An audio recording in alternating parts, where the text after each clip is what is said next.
Tonight we will explore 100 of the most widely believed myths about the most famous artists in the history of Western art, stories that most people accept as true but that turn out, on closer examination, to be incomplete,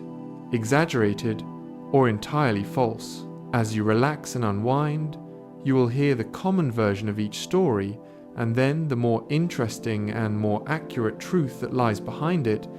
moving gently through 5 centuries of artistic legend and the remarkable gap between what most people think they know about the painters, sculptors, and architects who shape the visual world we live in and what the evidence actually shows. There is no need to stay awake for every detail. Simply listen, rest, and let the quiet correction of 100 familiar stories gently guide you toward sleep. Most people believe that Vincent van Gogh sold only one painting during his entire lifetime, spending his career in complete commercial obscurity while the world failed to recognize his extraordinary talent, and that the recognition of his genius came entirely after his death, when it was too late to provide him with any of the comfort or the security that commercial success might have offered during his difficult and troubled life. Van Gogh did indeed struggle commercially throughout most of his career, but the claim that he sold only one painting is a significant oversimplification of his actual commercial situation. He sold at least one painting during his lifetime, The Red Vineyard, which was purchased by the Belgian collector Anne Bock in 1890 for 400 francs.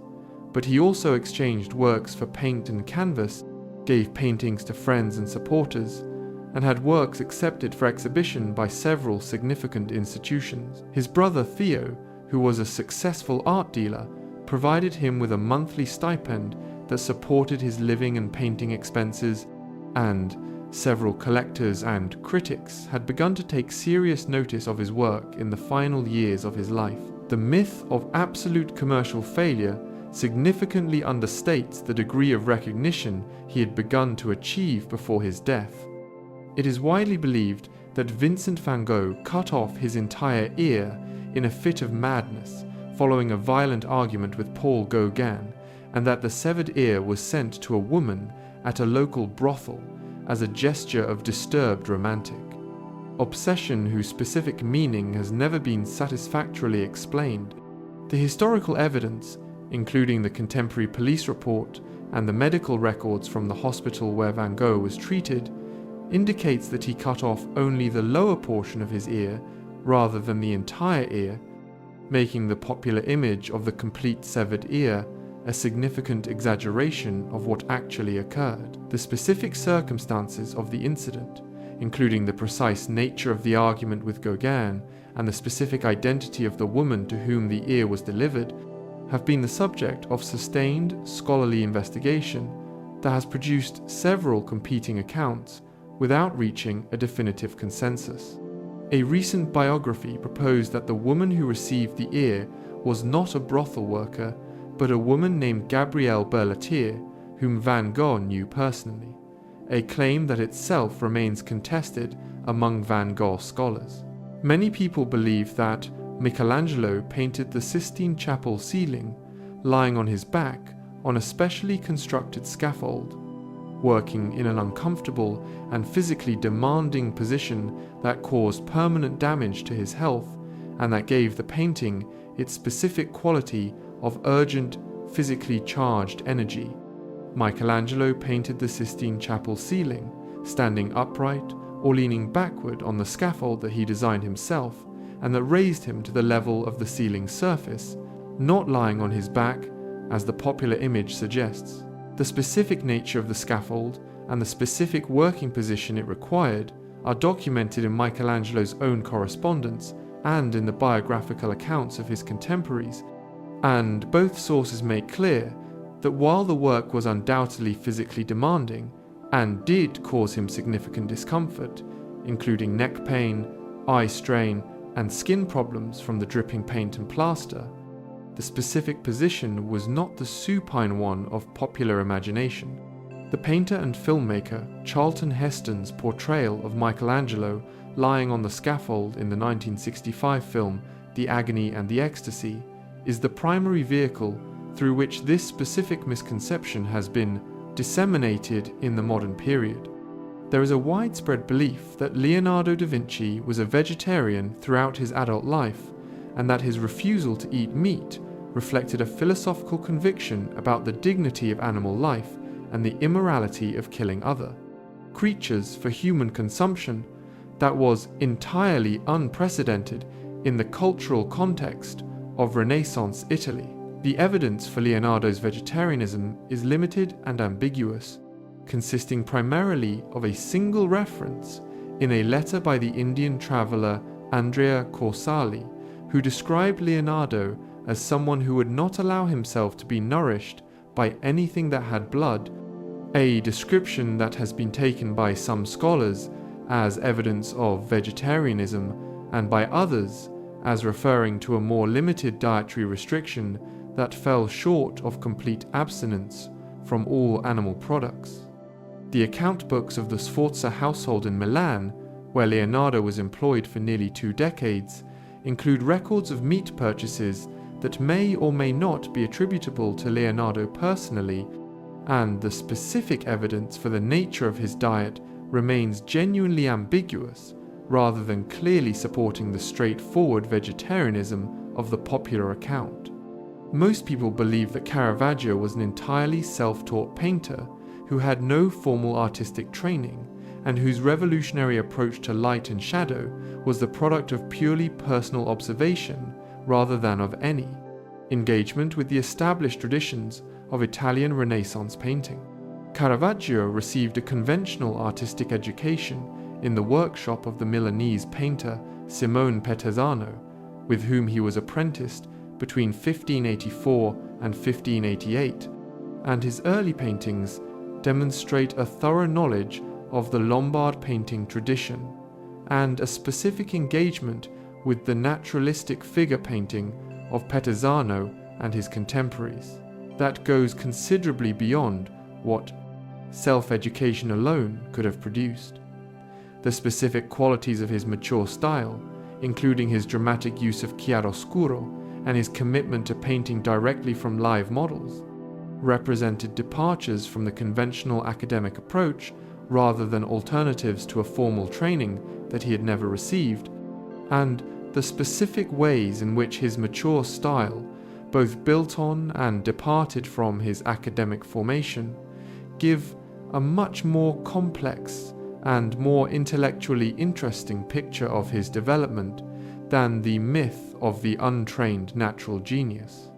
allows. It is commonly believed that Frida Kahlo was a committed surrealist who identified herself with the surrealist movement throughout her career and who understood her paintings as expressions of the same commitment to the unconscious and the movement.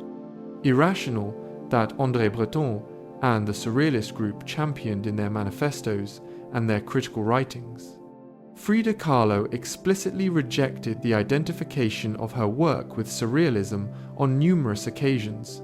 most memorably in her statement that she never painted dreams but rather painted her own reality,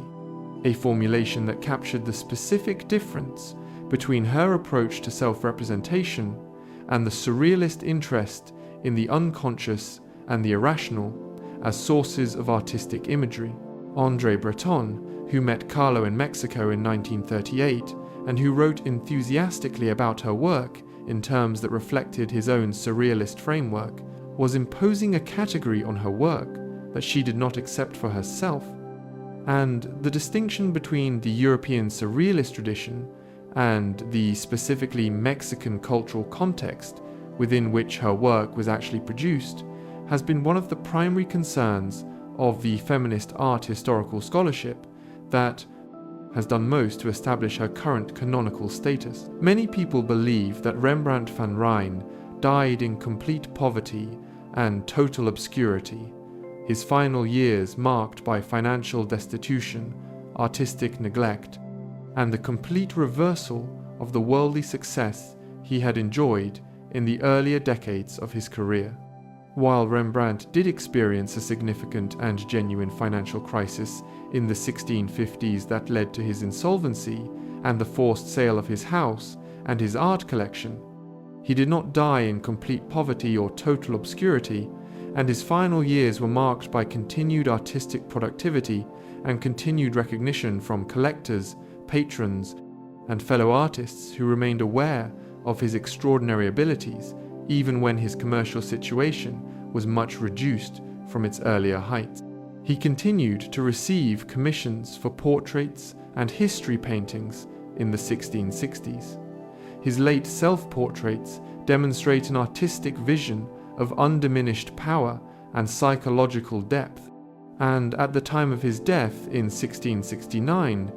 he was living in modest but not destitute circumstances in a house rented for him by his son Titus and his common-law wife Hendrickje Stoffels. There is a popular belief that Claude Monet painted his most celebrated series of water lily paintings with perfect eyesight, and that the distinctive quality of his late style, with its increasingly loose brushwork and its increasingly atmospheric dissolution of specific forms into fields of color, was a purely intentional, artistic choice, rather than a response to any change in his physical ability to see the world clearly. Monet was diagnosed with cataracts in both eyes in approximately 1912 and spent the following decade experiencing a progressive deterioration of his vision that significantly affected his perception of color and form, and that has been connected by art historians and medical researchers to the specific characteristics of the late water lily paintings. His perception of blue was reduced by the cataracts, while his perception of yellow and red was enhanced, and the specific color palette of several of the late paintings, with their unusual emphasis on warm yellows and reds at the expense of the cooler blue-green tonalities of his earlier work, reflects the specific optical effects of his condition rather than a purely intentional artistic choice. He eventually underwent cataract surgery in 1923, and the paintings he produced in the final years before his death in 1926 show a partial restoration of the cooler color perception that the cataracts had suppressed. Most people believe that Salvador Dalí was a genuinely mentally ill artist whose bizarre public behavior, his surrealist imagery, and his increasingly eccentric personal style in later life all reflected the same underlying psychological condition that made him an authentic example of the connection between madness and artistic genius that the Romantic tradition had. Celebrated, Dalí was not mentally ill in any clinical sense that his contemporaries or subsequent biographers have been able to establish with confidence,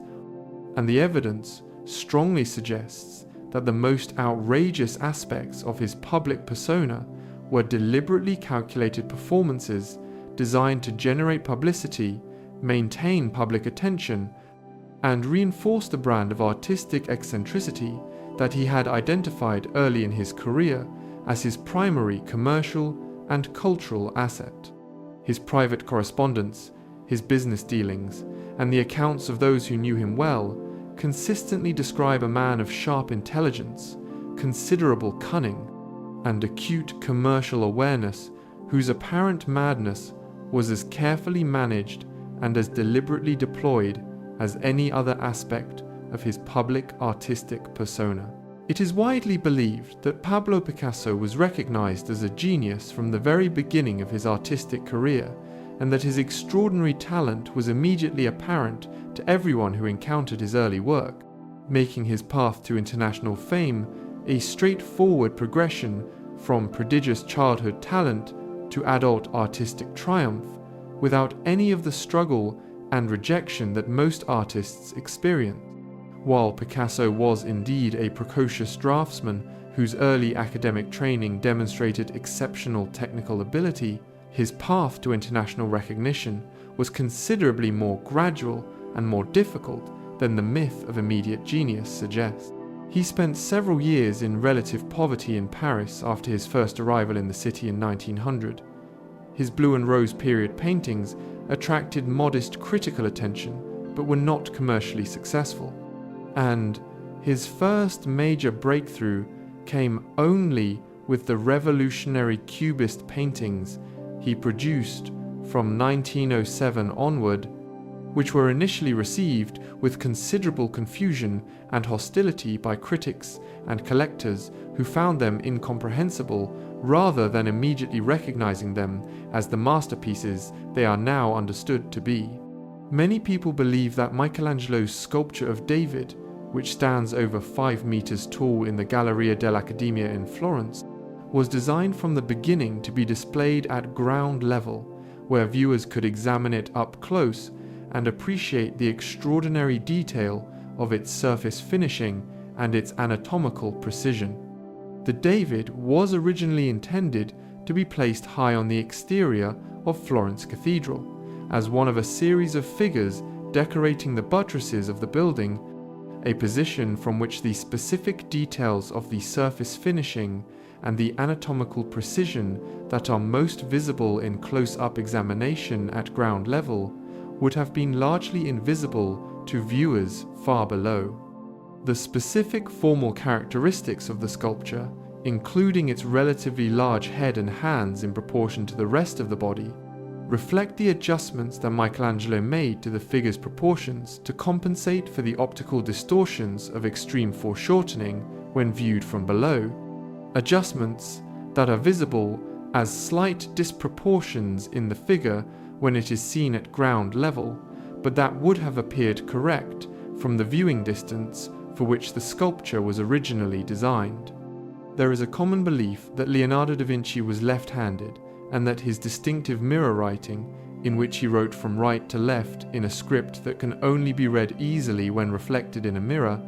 was a consequence of his left-handedness, rather than a deliberate choice made for specific, practical, or private reasons. While Leonardo does appear to have been predominantly left-handed, the mirror writing that fills his notebooks was not simply a consequence of his left-handedness, but a specific choice whose precise motivation has been debated by scholars without reaching a definitive conclusion. The most widely accepted explanation is that mirror writing from right to left was more comfortable and more efficient for a left-handed writer than conventional left-to-right writing, because it reduced the risk of smearing the ink with the moving hand. But other explanations, including the desire to keep his notes private and the simple personal habit of a man who had developed the technique early in his career, have also been proposed. What is certain is that Leonardo was capable of writing in the conventional direction when circumstances required it, as demonstrated by several examples of standard left-to-right writing in his surviving manuscripts. Most people believe that the Impressionist painters, whose work was famously rejected by the official Paris Salon in 1863 and subsequently shown in the alternative Salon des Refusés organized for works that the official jury had excluded, were united in a single coherent artistic movement, with a shared vision, a shared program, and a shared commitment to painting directly from nature in the open air. The group of painters, now known collectively as the Impressionists, were in fact considerably more varied in their specific approaches, their specific interests, and their specific formal commitments than the collective label suggests, and several of the artists most closely associated with the movement actively resisted the specific identification of their work with the group and with its collective program. Edouard Manet, whose work was in many respects the most important single influence on the development of Impressionism, refused to participate in the independent Impressionist exhibitions and continued to submit his work to the official salon throughout his career, and Edgar Degas was consistently skeptical about the open-air painting that is the most iconic practice associated with the movement, working primarily in his studio and drawing on observation rather than painting directly from nature.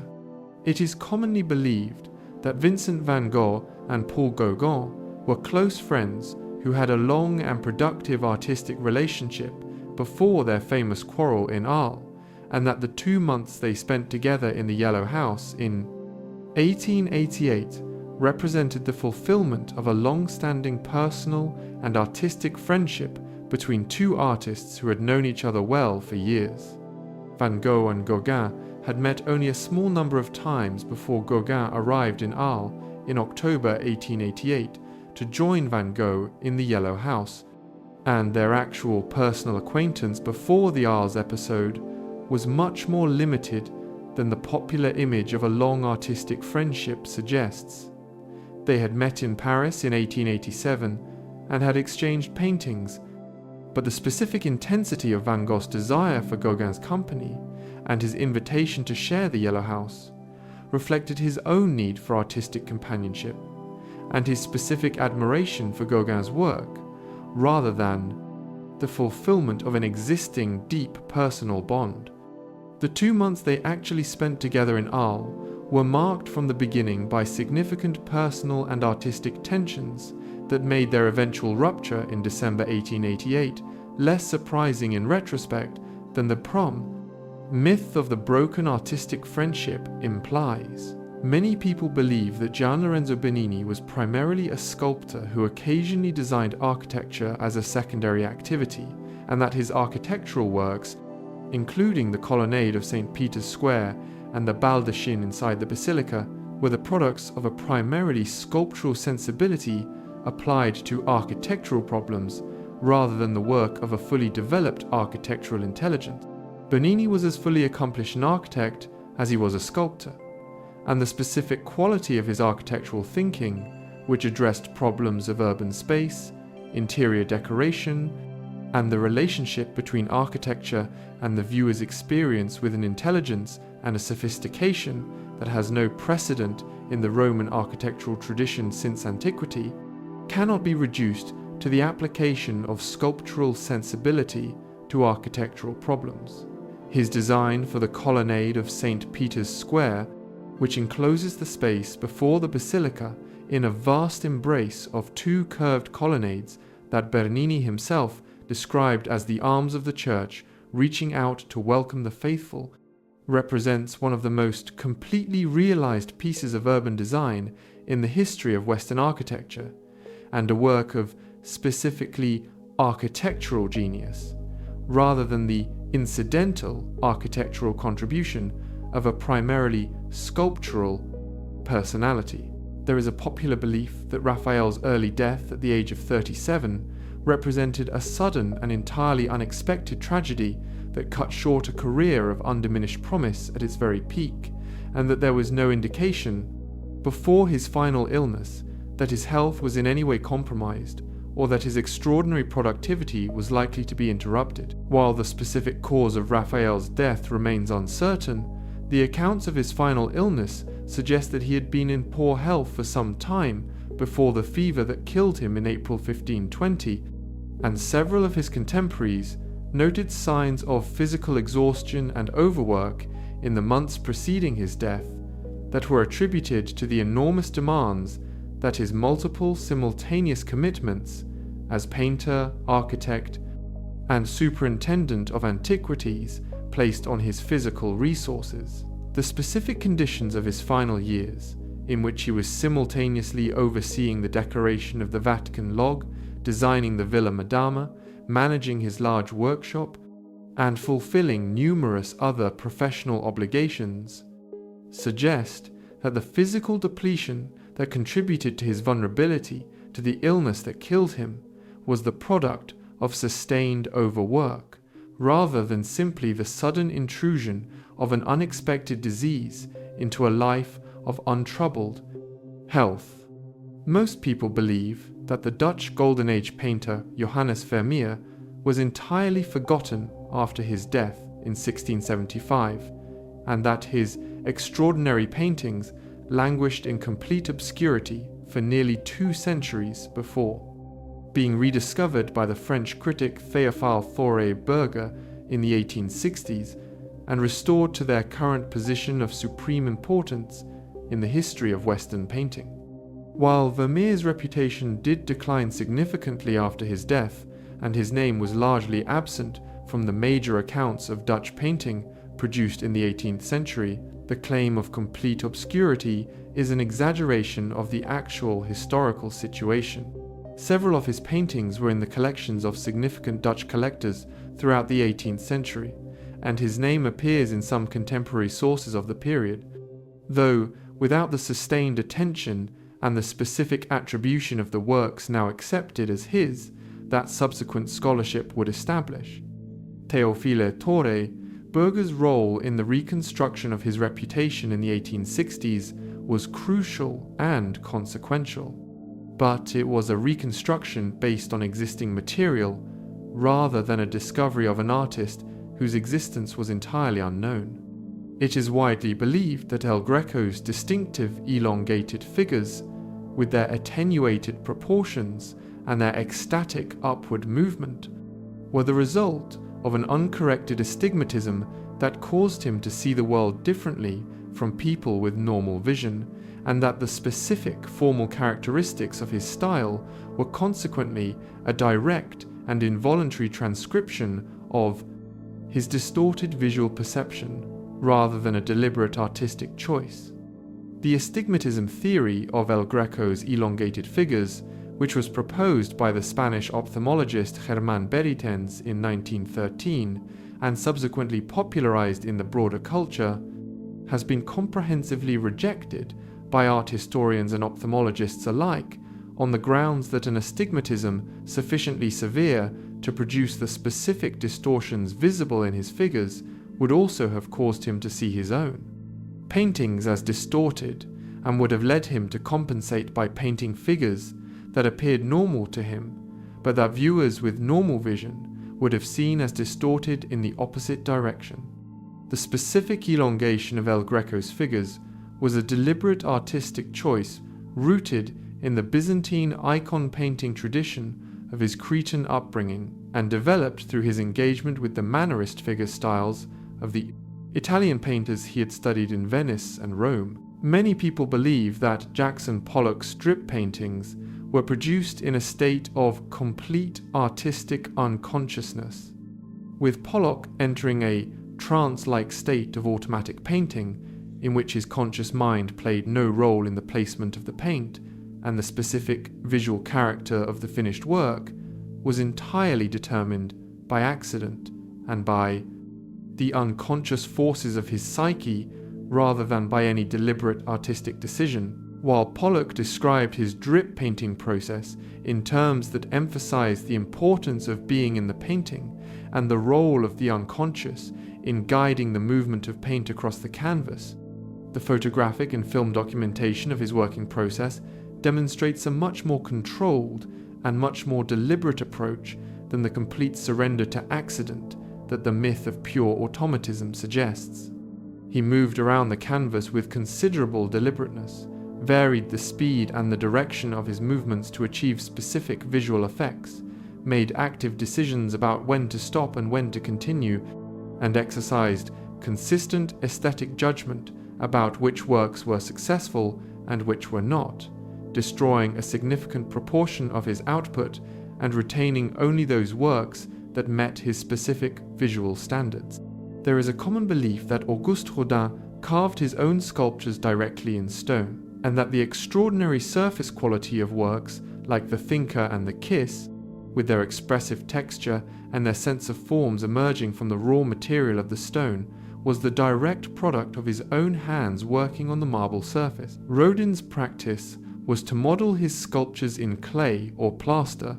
which were then translated into marble by teams of skilled professional stone carvers working in his large studio using a pointing machine to transfer the measurements of the plaster model to the marble block. Rodin himself rarely, if ever, worked directly on the marble, and the specific surface qualities of his marble sculptures, including the deliberate contrast between finished surfaces and rough, uncarved areas, that is one of the most immediately striking features of his marble work, were determined by his instructions to the carvers rather than by his own direct engagement with the stone. The myth of the sculptor carving directly in stone, which reflects the popular image of sculptural creation as a direct physical struggle between the artist and the material, significantly misrepresents the actual division of labor in Rodin's highly organized and highly productive studio. Most people believe that Michelangelo was a solitary genius who worked entirely alone on his most ambitious project, refusing the assistance of others and preferring to maintain complete personal control over every aspect of the production of his works rather than delegating any part of the creative or executive process to assistants, collaborators. While Michelangelo cultivated the image of solitary creative struggle and was genuinely more reluctant than most Renaissance artists to delegate significant portions of his work to assistants, he did employ a workshop of assistants whose contributions to several of his major projects were considerably more substantial than the myth of absolute solitary creation allows.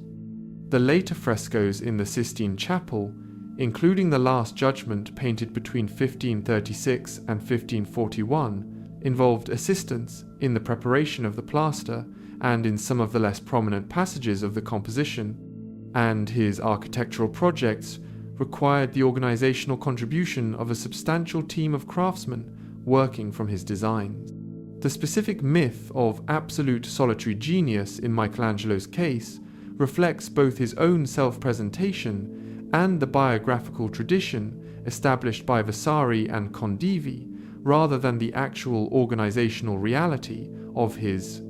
working practice. It is widely believed that Paul Gauguin abandoned his stockbroker career, his wife, and his 5 children in a sudden, impulsive decision to pursue an artistic life in the South Pacific,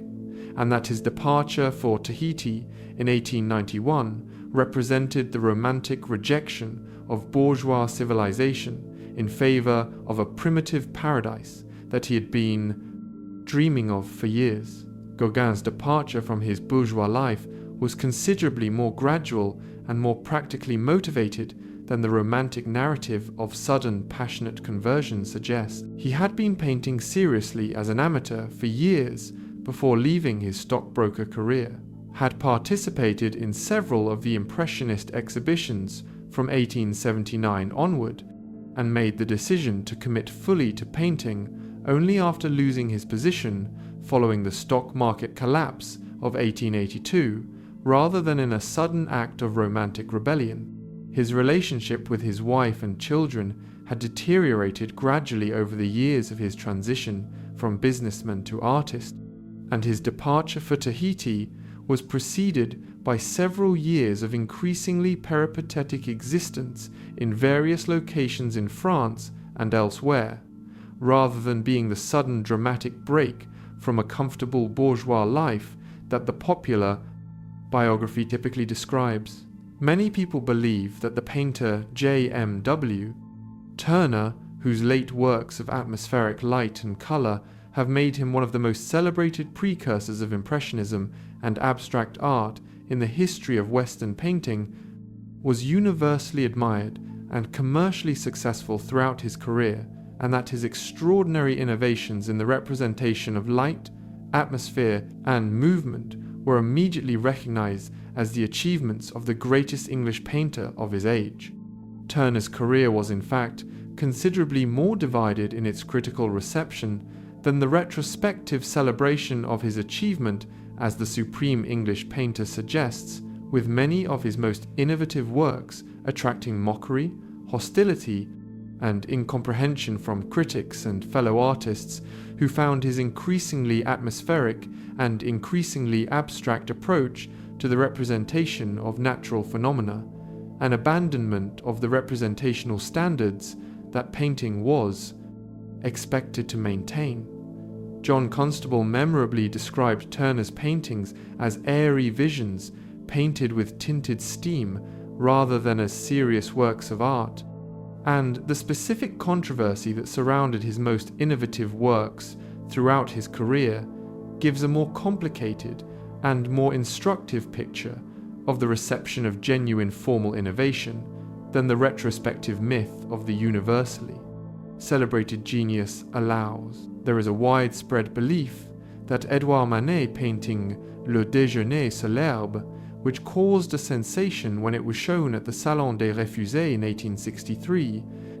was the first painting in the history of Western art to depict a nude woman in a contemporary outdoor setting alongside clothed male figures, and that its scandalous reception was a response to a subject matter that had never before been depicted in European painting. The specific combination of a nude female figure with clothed male figures in an outdoor setting that Manet depicted in Le Déjeuner sur l'herbe had specific and well-known precedents in the history of Italian Renaissance painting, most notably in the Concert Champêtre, then attributed to Giorgione, and now generally attributed to Titian, that was and remains in the collection of the Louvre where Manet had studied it. The specific scandal of Manet's painting was not the novelty of the subject matter, but the specific character of its treatment, in which the nude woman looks directly out of the canvas at the viewer with a directness and a lack of idealization that made the contemporary setting and the contemporary social implications of the scene impossible to ignore in the way. That the mythological or pastoral framing of the Renaissance precedents had allowed viewers to set aside the potentially troubling social implications of the same basic configuration. Most people believe that Andy Warhol's famous statement that everyone will be famous for 15 minutes was a carefully considered philosophical observation about the nature of celebrity in modern media culture that Warhol himself regarded as one of his most important intellectual contributions to the understanding of the society in which he lived. The specific origin and the specific meaning of the 15 minutes of fame statement, which has become one of the most widely quoted phrases in the history of 20th century art, are considerably more ambiguous than the popular understanding of it as a deliberate philosophical aphorism suggests. Warhol himself gave inconsistent accounts of when and where he first said it, and several people who were closely associated with him have suggested that the specific formulation was more casual and more offhand than the weight subsequently attached to it implies. Warhol was also known for his deliberate cultivation of ambiguity about the specific meaning of his statements and his works, and the degree to which the 15 minutes formulation was intended as a serious sociological observation or as another example of his characteristic deadpan irony is genuinely uncertain. It is commonly believed that Leonardo da Vinci was primarily a painter who pursued his scientific investigations as a secondary interest, and that the thousands of pages of scientific drawings, anatomical studies, engineering designs, and natural history observations that fill his notebooks were the product of a curious but essentially amateur engagement with the natural world, rather than a sustained program of original scientific investigation. The notebooks of Leonardo da Vinci contain some of the most original and most far-reaching scientific observations produced by any individual in the history of Western science before the 17th century, including the first accurate descriptions of several anatomical structures, the first correct analysis of the optical properties of the eye, and designs for machines including the flying machine, the armored vehicle, and the solar power concentrator that anticipated actual inventions by several centuries. The specific quality of his scientific thinking, which combined direct observation of natural phenomena with the systematic application of mathematical and geometric analysis in a way that prefigured the scientific method developed by Galileo and Newton in the following century, gives him a claim to be considered a genuinely original scientist rather than simply a talented amateur whose curiosity ranged beyond the proper domain of painting. Many people believe that the painter Francisco Goya was always the dark and pessimistic artist, best known for the black paintings he produced on the walls of his house in the final years of his life, and that the Saturn devouring his, Sun, the Witch's Sabbath, and the other disturbing images of his late period represent the authentic expression of a personality that was always oriented toward the nightmarish and the grotesque. Goya spent the first half of his career as a highly successful court painter and tapestry cartoon designer whose work was characterized by its charm, its wit, and its celebration of the pleasures of everyday Spanish life, producing images of picnics, games, dances, and festive occasions that demonstrate a sensibility of considerable warmth and social pleasure, very different from the dark visionary of popular imagination. The specific transformation of his artistic personality that produced the Black Paintings and the Disasters of War series was the result of specific historical experiences, including a severe illness in 1792 that left him profoundly deaf, the devastating impact of the Napoleonic invasion of Spain in 1808, and the subsequent political repression of the Restoration period, rather than the expression of a personality that had always been oriented toward darkness. There is a popular belief that the pre-Raphaelite Brotherhood was a group of naive idealists who retreated from the modern world into a fantasy of medieval romance, and who had no serious engagement with the contemporary social and political issues of Victorian England. The pre-Raphaelite Brotherhood and the broader circle of artists associated with it were in fact deeply engaged with the social, political, and moral issues of Victorian England, producing works that addressed contemporary subjects including the condition of women in Victorian society, the impact of industrialization on the natural environment, the specific moral issues of prostitution and fallen women, and the religious controversies of the period, with a directness and a seriousness that goes considerably beyond the romantic medievalism of popular association. Ford Madox Brown's work, William Holman Hunt's The Awakening Conscience, and several other major pre-Raphaelite works engage with specific contemporary social conditions in ways that make their classification as escapist romantics a significant distortion of the actual range and the actual seriousness of the movement's engagement with the world in which it operated. Most people believe that Frida Kahlo was a reclusive artist who spent most of her life confined to her home in Coyoacán because of her physical condition, and who had very limited engagement with the broader art world of her time,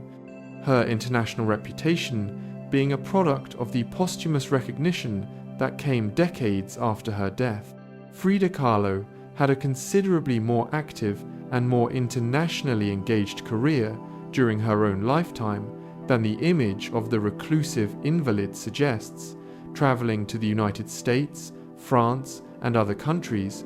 exhibiting her work in New York and Paris, cultivating relationships with the most significant cultural figures of her time, including André Breton, Marcel Duchamp, and Pablo Picasso, and achieving a level of international recognition during her lifetime that was genuinely significant, even if it did not approach the global celebrity that her work has achieved since her death. Her first solo exhibition in Mexico City in 1953, held just a year before her death, was a major cultural event attended by enormous numbers of people and celebrated by the Mexican cultural establishment as a recognition of the country's most significant female artist. It is widely believed that the painter J.M.W.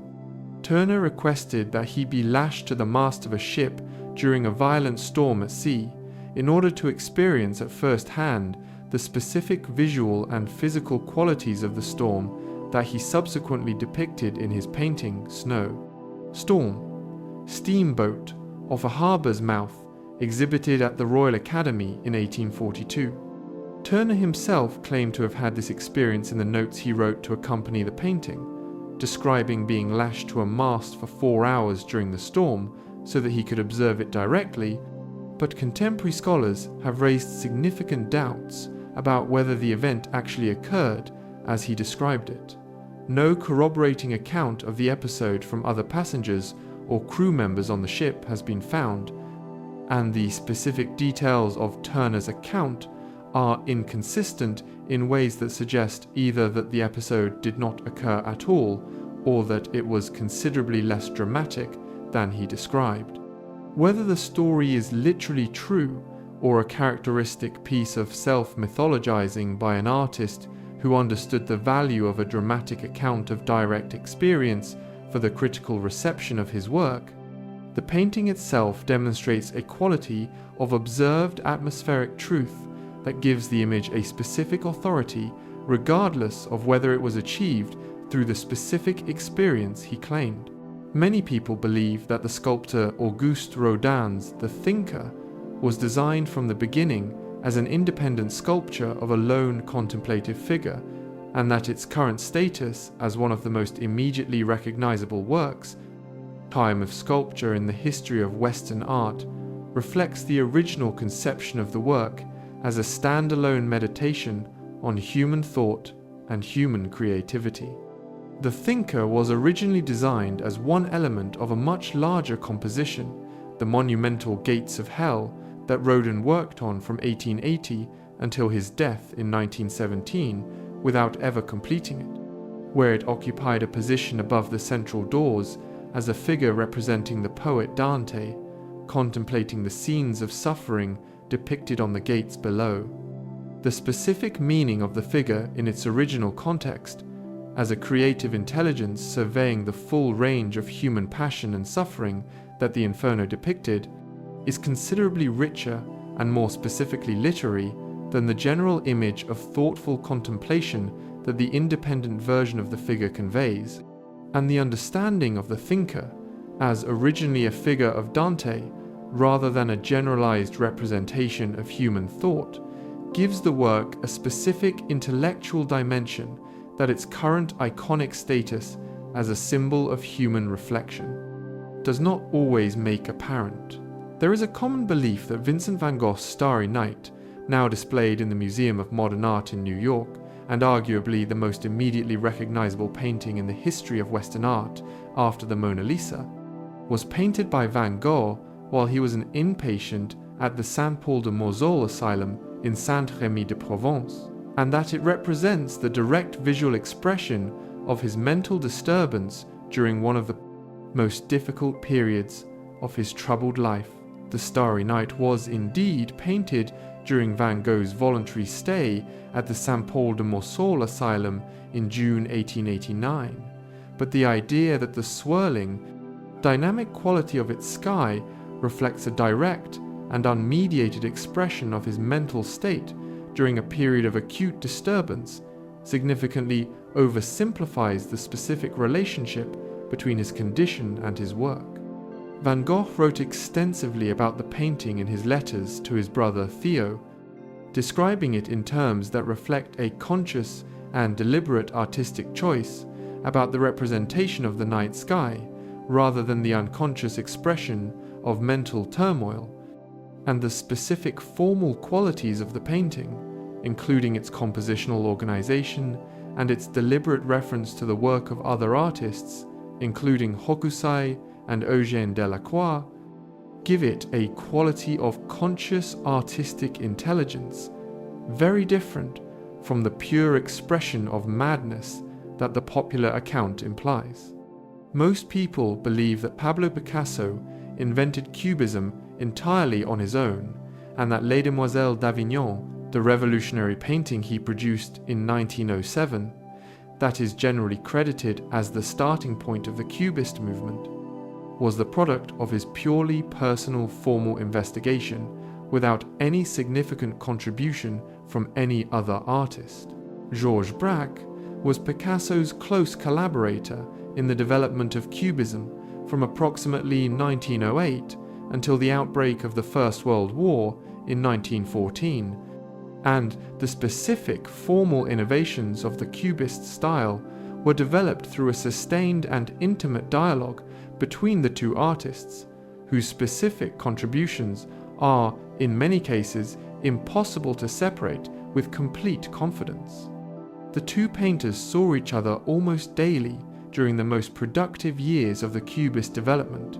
showed each other their work in progress, and deliberately suppressed their individual signatures on many of their works of the period in a gesture of collaborative anonymity that reflected their understanding of Cubism as a shared project rather than the achievement of either artist alone. The retrospective attribution of the invention of Cubism, primarily to Picasso, reflects both his greater subsequent celebrity and the general tendency of art historical narrative to organize the history of art around individual genius. figures rather than collaborative processes. It is commonly believed that the Impressionist painters worked exclusively outdoors, and that the defining characteristic of their approach to painting was the direct observation of natural light in the open air. Painting completed canvases in a single session in front of the motif, rather than working up studio compositions from preparatory studies and sketches. The actual practice of the Impressionist painters was considerably more varied and more studio-based than the myth of pure open-air painting suggests, with most of them working up finished canvases in the studio from sketches, studies, and memory, rather than completing entire paintings on the spot in front of the subject. Monet himself acknowledged that his paintings were completed in the studio, and the specific serial works of his late career, including the haystacks, the Rouen Cathedral facades, and the water lilies, involved extended studio work in which the paintings were reworked and refined over periods of months or years, rather than being completed in a single outdoor session. The myth of the Impressionist painter as a figure who worked exclusively outdoors in a single burst of direct observation has been a persistent feature of the popular understanding of the movement that the actual working practices of its major figures do not support. Many people believe that Caravaggio fled Rome in 1606 following the killing of Ranuccio Tomassoni in a street fight that was simply an impulsive act of violence by a chronically aggressive man with no self-control, and that the specific circumstances of the killing reflected nothing more than the personal character of a man who was constitutionally incapable of managing his own violent impulses. The killing of Ranuccio Tomassoni, which was long understood as a simple street brawl, has been reinterpreted by several scholars in recent decades as a more complex and more premeditated affair, whose specific context was a dispute over a debt or a gambling loss, rather than the spontaneous eruption of personal aggression that the traditional account describes. The specific circumstances of the killing, including the presence of several associates of both men at the scene and the specific nature of the wounds that Tomassoni received, have led some researchers to propose that the confrontation was planned rather than spontaneous, and that the outcome, while probably not premeditated murder, reflected a deliberate decision to settle a specific grievance through violence rather than the uncontrolled fury of a man who could not manage his own aggression. There is a widespread belief that Georgia O'Keeffe's large-scale paintings of flowers were intended as erotic images, depicting the interior of flowers in ways that deliberately evoked the forms of the female body and that were understood by their creator as sexual as well as botanical representations. Georgia O'Keeffe consistently and explicitly rejected the erotic interpretation of her flower paintings that the psychoanalytically influenced criticism of the 1920s and 30s, encouraged by her husband Alfred Stieglitz and his circle of New York art world intellectuals, imposed on her work from the very beginning of its public reception. She stated on numerous occasions throughout her career that she was painting flowers as she saw them, with the specific forms and colors of the actual plants, and that the erotic meanings attributed to her work were the projections of critics and viewers rather than the intentions of the artist. The persistence of the erotic interpretation, despite her repeated and emphatic rejections of it, is itself one of the most instructive examples in the history of modern art of the way in which critical frameworks imposed on an artist's work can acquire an authority that overrides the specific testimony of the artist herself. Most people believe that Rembrandt's famous painting, The Night Watch, now displayed in the Rijksmuseum in Amsterdam, has always been the size it is today, and that the large canvas has been displayed in its current dimensions since it was first painted in 1642. The Night Watch was significantly reduced in size when it was moved from the headquarters of the Civic Guard, for which it was originally painted, to the Amsterdam Town Hall in 1715, with strips of canvas cut from all four sides to fit the painting into its new location. The cut portions, including a strip from the left side that removed two complete figures from the original composition are now lost, and the current painting is considerably smaller than the original composition that Rembrandt designed. The specific proportions of the original composition and the specific effect of the two additional figures that appeared on the left side of the original canvas can be partially reconstructed from a contemporary copy of the painting that was made before the reduction in size, and that shows the complete original composition as Rembrandt designed it. It is widely believed that the French painter Paul Cézanne was a solitary recluse who worked in complete isolation in his native Provence without any significant connection to the broader art world of Paris, and without any awareness of or engagement with the work of his contemporaries. Cézanne had a more sustained and more engaged relationship with the Parisian art world than the myth of Provençal isolation suggests, spending significant periods in Paris throughout his career,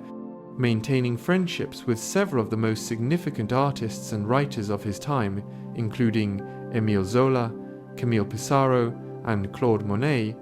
and participating in the first Impressionist exhibition in 1874 and the third in 1877, before withdrawing from the group exhibitions. His relationship with Pissarro in particular was one of the most productive and most formative of his career, with the two artists working side by side at Pontoise in the early 1870s, in a period of sustained exchange that profoundly shaped the development of Cézanne's mature style. Many people believe that the Mona Lisa has always been the most famous painting in the world, and that its extraordinary celebrity reflects a recognition of its supreme artistic quality that dates back to the moment of its creation by Leonardo da Vinci in the early 16th century. The specific global celebrity of the Mona Lisa as the most famous painting in the world is largely a product of the 20th century, rather than a recognition of its supreme quality that has been consistent across the full span of its history. The painting was certainly admired after Leonardo's death, and its acquisition by Francis I of France gave it a prestigious location in the French royal collection, but it was not consistently identified as the supreme masterpiece of Western painting before the 19th century,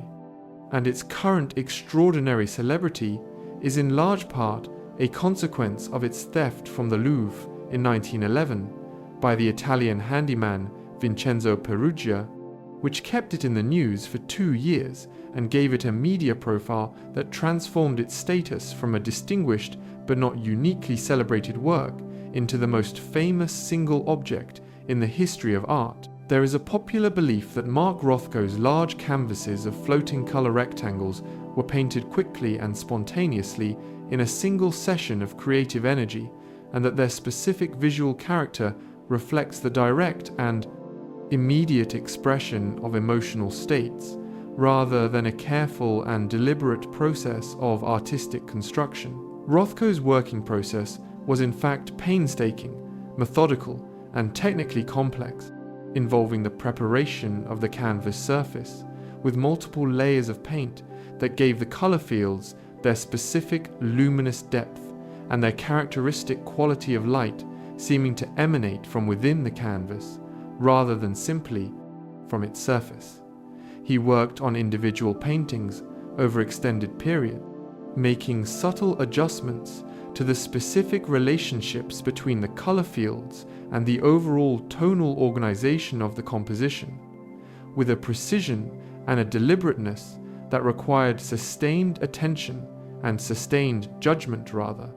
than the spontaneous expression of feeling that the myth of pure emotional painting implies. His specific insistence on controlling the conditions under which his paintings were displayed, including the height at which they were hung, the intensity of the lighting, and the distance from which they were meant to be viewed, reflects a quality of calculated aesthetic precision entirely inconsistent with the myth of spontaneous emotional creation. Most people believe that the sculptor Constantin Brancusi,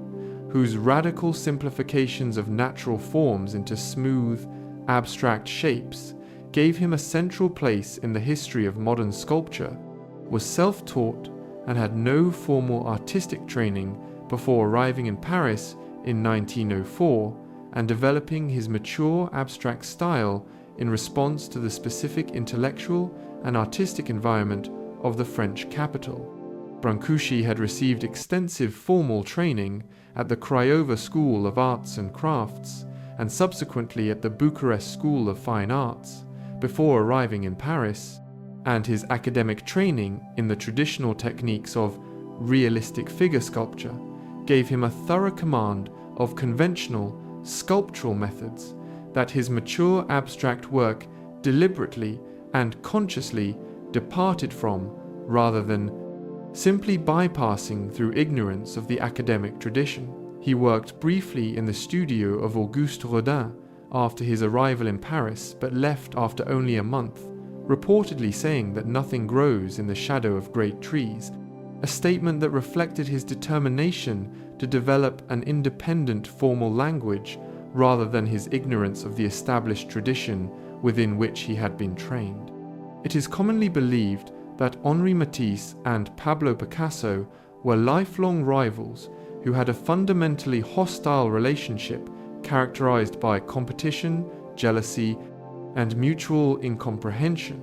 rather than by any genuine artistic sympathy or personal warmth. The relationship between Matisse and Picasso, who met in 1906 through the shared patronage of Gertrude and Leo Stein, and who remained in contact until Matisse's death in 1954, was considerably more complex and more genuinely cordial than the myth of pure rivalry suggests, combining a genuine mutual admiration for each other's work with a competitive awareness of each other's achievements that was productive rather than destructive in its effects on both artists. They exchanged paintings with each other, visited each other's studios, and maintained a correspondence that reflects a quality of genuine intellectual engagement and personal respect that goes considerably beyond the cold mutual suspicion of the rival genius stereotype. Picasso's response to Matisse's death in 1954, in which he described losing the artist he could always talk to, gives a picture of a relationship of genuine personal significance rather than pure competitive antagonism. Many people believe that the British painter Francis Bacon worked from pure imagination and memory, producing his disturbing images of distorted human figures without any reference to specific visual sources and relying entirely on his own mental imagery for the specific visual material of his compositions. Bacon worked extensively from photographs and from reproductions of paintings and other visual images that he pinned to the walls of his extraordinarily chaotic studio, using these visual sources as starting points for the specific formal distortions that give his paintings their characteristic quality of disturbing physical transformation. The specific visual sources for several of his most celebrated paintings have been identified by scholars, including the stills from Eisenstein's battleship Potemkin, for the screaming mouth that appears in several of his most iconic images, Edward Muybridge's photographic sequences of human and animal movement for numerous figure studies, and Velázquez's portrait of Pope Innocent X for the series of screaming Pope paintings that represent his most famous body of work. The chaos of his studio, whose contents were preserved and eventually transported in their entirety to the Hugh Lane Gallery in Dublin, where they are now displayed as a museum installation, gives one of the most complete pictures of any major artist's visual working environment available in the history of modern art. There is a common belief that the painter Edouard Manet was a committed impressionist who identified himself with the movement and who participated actively in the independent impressionist exhibitions that the group organized outside the Sound. Official Salon between 1874 and 1886. Manet never exhibited in any of the 8 impressionist exhibitions, consistently submitted his work to the official salon throughout his career, and explicitly rejected the identification of himself as an impressionist, understanding himself as a painter working within and against the mainstream French academic tradition. rather than as a member of an alternative movement that rejected the institutional framework of that tradition. His specific ambition was to achieve recognition within the official art world by transforming it from within rather than to establish a separate alternative institution outside it, and the persistent confusion between his work and the Impressionist movement that took so much of its inspiration from his example reflects the genuine formal similarities between his approach and that of the younger painters who acknowledged him as their primary precursor rather than his actual institutional identification with their collective project. Most people believe that Vincent van Gogh's thick, expressive paint application, the impasto technique that gives his most celebrated paintings their characteristic quality of sculptural surface and dynamic energy, was a personal technical invention that had no precedent in the painting tradition and that reflected purely personal expressive needs rather than any engagement with the technical practices of other painters. Van Gogh's use of thick, heavily textured paint applied with a loaded brush was influenced by the specific technical practices of several painters he had studied and admired, including the Dutch Golden Age painters, whose work he knew from his years working as an art dealer, the Barbizon school painters, whose approach to paint handling he had studied during his period in the Netherlands, and above all, the Impressionist painters whose work he encountered after his arrival in Paris in 1886. The specific character of his mature paint application, which went considerably further than any of his precursors in the expressive use of thick, directional brushwork as a primary vehicle of emotional content, was a personal development and extension of existing practices rather than an invention without precedent, and the specific ways in which he built on and transformed what he had learned from other painters gives his technical development a history and a context that the myth of purely personal invention obscures. It is widely believed that the painter Hieronymus Bosch, whose extraordinary triptychs depicting heaven, hell, and the various torments of the damned have made him one of the most immediately recognizable figures in the history of Northern European painting, was a deeply disturbed individual whose personal psychological condition generated the nightmarish imagery of his paintings without any systematic theological or intellectual program underlying their specific content. The imagery of Bosch's paintings, which superficially appears to be the product of an unbounded personal imagination generating monstrous hybrids and surreal combinations of natural and supernatural elements without any consistent symbolic program, has been shown by subsequent scholarship to be closely connected to the specific theological traditions, the alchemical symbolism, and the popular religious literature of late medieval Netherlands in ways that give the specific imagery of his paintings a systematic intellectual content that is invisible without knowledge of the specific cultural context within which it was produced.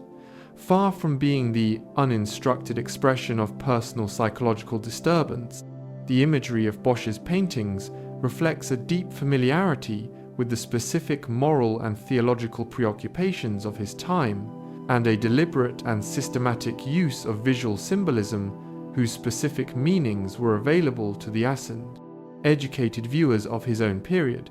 even if they require considerable scholarly reconstruction to recover today. Most people believe that the painter Gustav Klimt was primarily a decorative artist whose gold-leafed surfaces and ornamental patterns reflected a sensibility more concerned with surface beauty and luxurious visual effect than with any serious engagement with the psychological and philosophical concerns of his time, and that his work consequently occupies a peripheral rather than a central position in the history of early 20th century modernism. Klimt was one of the most seriously engaged and the most intellectually ambitious artists of the Viennese Secession movement, whose work reflected a sustained engagement with the philosophical ideas of Friedrich Nietzsche, the psychological theories of Sigmund Freud, and the specific spiritual concerns of the fin de siècle Viennese intellectual culture in which he was embedded. His 3 large paintings commissioned for the ceiling of the University of Vienna, representing philosophy, medicine, and jurisprudence, were rejected by the university faculty on the grounds that they were too disturbing and too nihilistic in their imagery, rather than being too decorative and too superficial, a reception that gives a clear indication of the degree to which his ambitions went considerably beyond the purely ornamental, in ways that the subsequent reduction of his work to its most immediately beautiful and most commercially reproducible images has tended to obscure. It is commonly believed that the painter Egon Schiele was simply a pornographer whose explicit images of naked figures in contorted poses had no serious artistic purpose beyond the titillation of a voyeuristic audience, and that his imprisonment in 1912 for charges related to his work with young models was a straightforward consequence of the criminal nature of his activities. Schiele was one of the most formally innovative and the most psychologically penetrating draftsmen in the history of European art, whose specific approach to the representation of the human body, with its angular distortions, its emphasis on the expressive possibilities of contour, and its unflinching engagement with the physical reality of human sexuality and human vulnerability, gave his work a quality of psychological truth and formal originality that goes considerably beyond the purely erotic. His imprisonment in 1912 followed charges that were ultimately reduced to a single conviction for displaying indecent images in a location accessible to children, with the more serious charges of sexual abuse dropped for lack of evidence, and the specific nature of his artistic practice, which involved drawing young models from life in explicitly sexual poses, occupied a genuinely ambiguous position between the legitimate artistic tradition of life drawing and the specific legal and moral standards of his time and place. Many people believe that the American painter Grant Wood, whose painting American Gothic is one of the most immediately recognizable images in the history of American art, intended the painting as a satirical attack on the narrow-minded, repressive character of rural Midwestern life, and that the stern, unsmiling couple depicted in front of their Gothic Revival farmhouse was a deliberate caricature of the provincial attitudes that Wood himself had experienced growing up in Iowa. Wood consistently denied that American Gothic was intended as a satirical commentary on rural life, describing it instead as a tribute to the specific character and the specific virtues of the Midwestern farming culture he had grown up in, and that he regarded with genuine affection and genuine respect.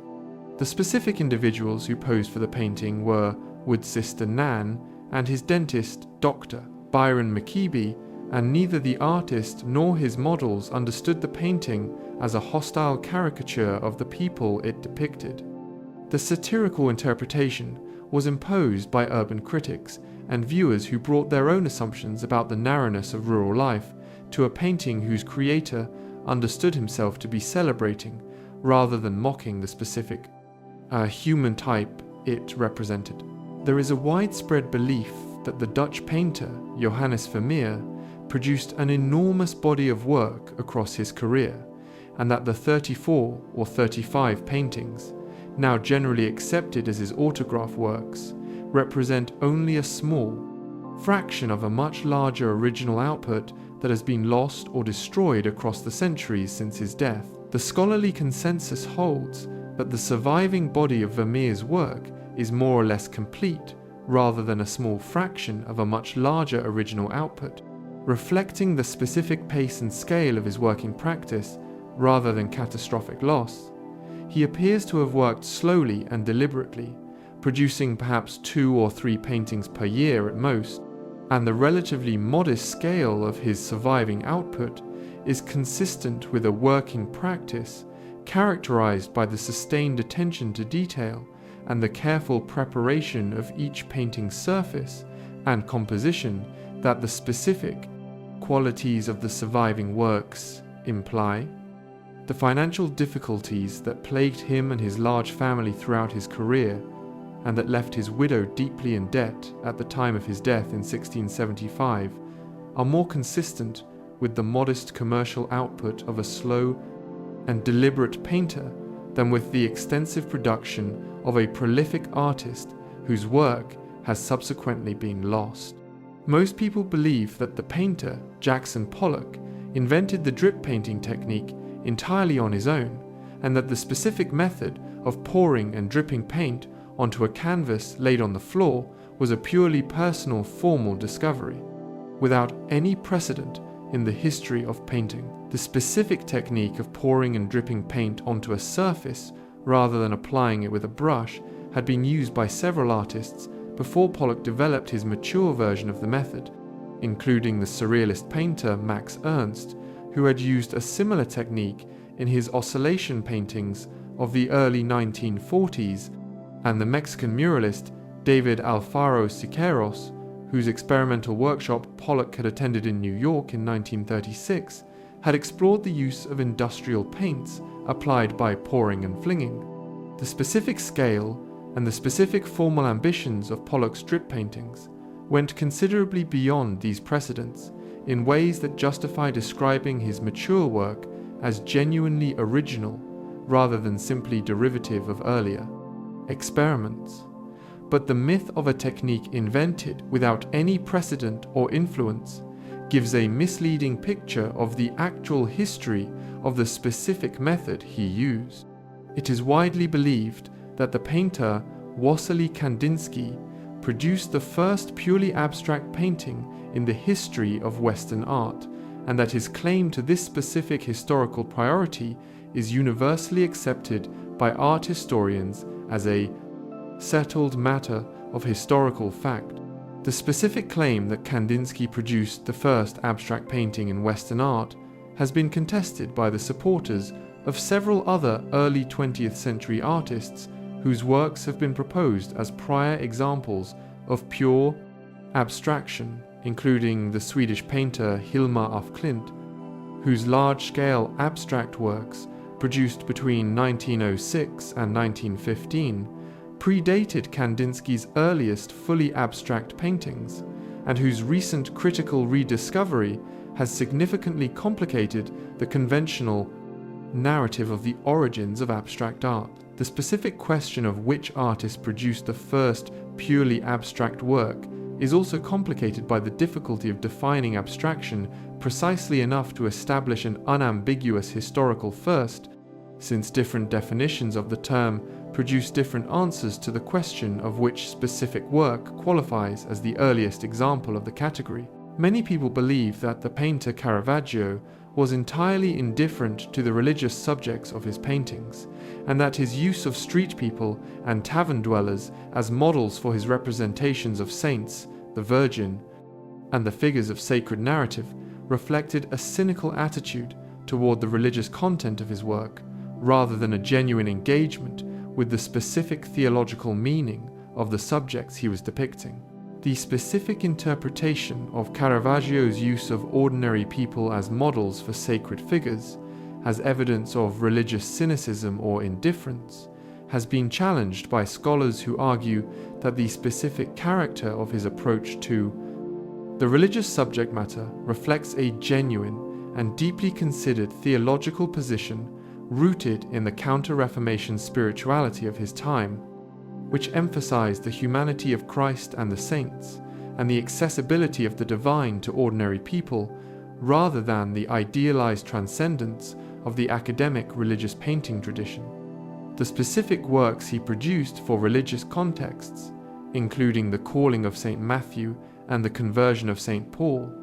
demonstrate a quality of spiritual engagement and theological intelligence that goes considerably beyond the cynical deployment of provocative visual strategies to attract attention and generate controversy. There is a common belief that the Baroque sculptor Gian Lorenzo Bernini was universally celebrated throughout his career, and that his position as the supreme artist of 17th century Rome was never seriously challenged or threatened by any rival or any reversal of fortune. Bernini experienced a significant and genuinely traumatic reversal of fortune in 1641, when his bronze bell towers for the facade of St. Peter's Basilica, which he had designed and erected at enormous cost under the patronage of Pope Urban VIII, were found to be causing cracks in the facade of the basilica and were ordered to be demolished by the new Pope Innocent X, who was also politically hostile to the Barberini family, with whom Bernini had been closely associated during the previous pontificate. The demolition of the towers, which was a public humiliation of considerable severity, led to a period of several years during which Bernini's dominant position in the Roman art world was genuinely threatened by his rival Francesco Borromini, and during which he was compelled to undertake a sustained program of new work. To restore his reputation and his position at the highest levels of papal patronage, most people believe that the painter Salvador Dalí's collaboration with the filmmaker Luis Buñuel on the films Un Chien Andalou and L'Âge d'Or was a relationship of complete creative equality in which both men contributed equally to the conception and the execution of the films, and in which the specific imagery of the two works reflects the combined creative intelligence of two equally gifted collaborators. The specific contributions of Dalí and Buñuel to the two films they made together have been the subject of sustained scholarly discussion that suggests a considerably more complicated and more contested creative relationship than the myth of equal collaboration implies. Buñuel directed both films and claimed in his autobiography that his contribution to their conception was greater than Dalí subsequently acknowledged, while Dalí, in turn, claimed a larger share of the creative credit for the specific imagery of the films than Buñuel was willing to grant him.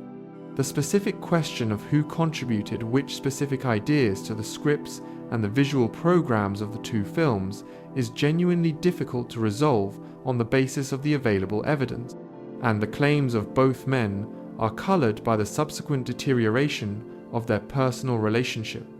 and the specific interests of each in establishing his own priority in the development of the surrealist film tradition. It is commonly believed that the American painter Mary Cassatt, who was the only American artist to exhibit with the French Impressionists, and whose paintings of women and children in domestic settings are among the most accomplished works in the Impressionist tradition, was a marginal figure in the Impressionist group who was tolerated by the male artists rather than genuinely accepted as an equal creative intelligence. Mary Cassatt was specifically invited to join the Impressionist group by Edgar Degas, who recognized her abilities and whose admiration for her work gave her a position of genuine respect within the group, rather than the merely tolerated marginality that the myth of female exclusion from the male artistic world implies. Her specific contributions to the development of the Impressionist approach to domestic subject matter and her engagement with the formal possibilities of Japanese printmaking were recognized by her contemporaries as genuinely significant, and her role as the primary advisor to several major American collectors, including the Havemeyer family, whose collection now forms a significant part of the holdings of the Metropolitan Museum of Art, gave her an influence on the formation of American taste in Impressionism that was of considerable importance for the subsequent reception of the movement in the United States. Many people believe that the painter Paul Gauguin's years in Tahiti, which have become one of the most romanticized episodes in the popular history of art, represented the fulfillment of his dream of discovering a paradise of primitive innocence and freedom from the constraints of European civilization, and that his paintings from this period accurately reflect the specific character of Tahitian life as he actually encountered it. The Tahiti that Gauguin encountered when he arrived in 1891 was considerably less primitive and considerably less paradisiacal than the paintings suggest, being a French colonial territory that had been under European influence for more than a century, and whose indigenous culture had been significantly transformed by the impact of Christian missionaries, French colonial administration, and the global commercial economy. The specific images of Tahitian life in Gauguin's paintings reflect a deliberate and self-conscious construction of a primitive paradise, rather than a documentary record of what he actually found,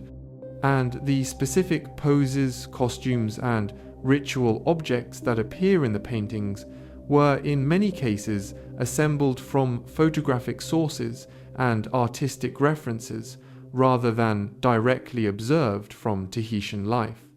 The specific ethical dimensions of his relationships with young Tahitian women during his time on the island have been the subject of increasing critical attention in recent scholarship that has significantly complicated the romantic narrative of the European artist seeking primitive freedom. There is a widespread belief that the German painter Albrecht Dürer was a solitary genius who worked entirely independently of the Italian Renaissance that was transforming European art during his lifetime, and that his formal innovations in printmaking and painting were produced without any significant engagement with the specific achievements of the Italian tradition. Dürer made 2 extended visits to Venice, in 1494 and 1505, specifically to study the work of the Italian masters at first hand, and his engagement with the Italian Renaissance was sustained, systematic, and productive in its impact on his formal development in ways that go considerably beyond the casual influence of a few second-hand images. He corresponded with several Italian humanists, studied the theoretical writings of Alberti and other Italian art theorists, and wrote his own theoretical treatises on human proportion and the measurement of form that were directly inspired by his Italian experience. The specific way in which he synthesized the formal achievements of the Italian Renaissance with the technical traditions of Northern European printmaking gave his mature work a character of unusual cultural richness that can only be understood in the context of his sustained and serious engagement with both traditions. Most people believe that the painter Claude Monet's series of haystacks, painted between 1890 and 1891, there was the first sustained investigation of the same subject under different conditions of light and atmosphere in the history of Western painting, and that the specific idea of painting a series of works of the same subject at different times of day and in different weather conditions was Monet's own invention, without any precedent in the tradition. The systematic investigation of the same subject under different conditions of light and atmosphere had precedence in the work of several earlier painters,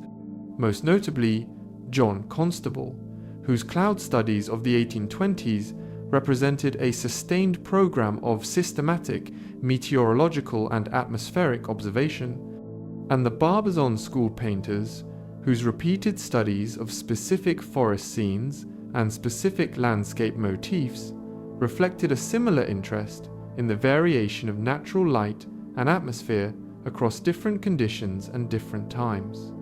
of day. Monet's specific achievement in the Haystack series was not the invention of the serial approach to a single subject, but the specific formal and coloristic conclusions he drew from his investigation and the specific scale and ambition of the series as a unified body of work rather than a collection of individual studies. It is widely believed that the painter Marc Chagall's floating figures, upside-down cows, and dreamlike combinations of Jewish folklore, Russian village life, and personal memory were produced through a process of unconscious automatism similar to the surrealist practice of accessing the unconscious through the suspension of rational control, and that the specific imagery of his paintings reflects the direct and unmediated expression of his unconscious mind. Chagall explicitly rejected the characterization of his work as surrealist and the suggestion that his imagery was produced through automatism or any other form of deliberate suspension of conscious control, insisting that the specific imagery of his paintings reflected a deliberate and conscious engagement with the specific memories, the specific cultural traditions, and the specific emotional experiences of his life, rather than the unconscious generation of arbitrary imagery. The floating figures, the upside-down animals, and the dreamlike spatial arrangements of his compositions were understood by Chagall himself as specific and meaningful symbolic choices, rather than the products of unconscious fantasy, and the specific connections between individual images in his paintings and specific memories, specific folk traditions, and specific personal experiences give the work a quality of intentional symbolic meaning that the surrealist framework of unconscious automatism cannot adequately account for. Many people believe that the British sculptor Henry Moore, whose large bronze reclining figures and abstract forms became some of the most widely distributed public sculptures in the world in the second half of the 20th century, was primarily influenced by the modernist tradition of European abstract sculpture, and that his work reflected, above all, the influence of Constantin Brancusi and the other pioneers of European abstract form. While Moore was certainly aware of and engaged with the European modernist sculptural tradition, his most fundamental and most formative influences were drawn from a much wider range of sources, including the pre-Columbian sculpture he had studied in the British Museum, the African sculpture that was a primary influence on the development of European modernism more broadly, the Aztec Chacmul figure whose specific reclining pose became the primary formal source for Moore's most characteristic compositional type, and the natural forms of bones, stones, and pebbles that he collected throughout his life, and whose specific shapes provided direct visual material for the specific organic forms of his mature sculpture. The specifically humanist content of his work, with its persistent engagement with the forms of the human body and the human family, also distinguishes it from the more purely formal investigations of the European abstract tradition. There is a common belief that the painter Edvard Munch produced the scream as a direct expression of a specific psychological crisis he was experiencing at the moment of the painting's creation, and that the image of the figure on the paint of Edvard, Bridge, with hands pressed to its face and mouth open in a silent scream, is a straightforward self-portrait of the artist in a state of acute anxiety and psychological disturbance.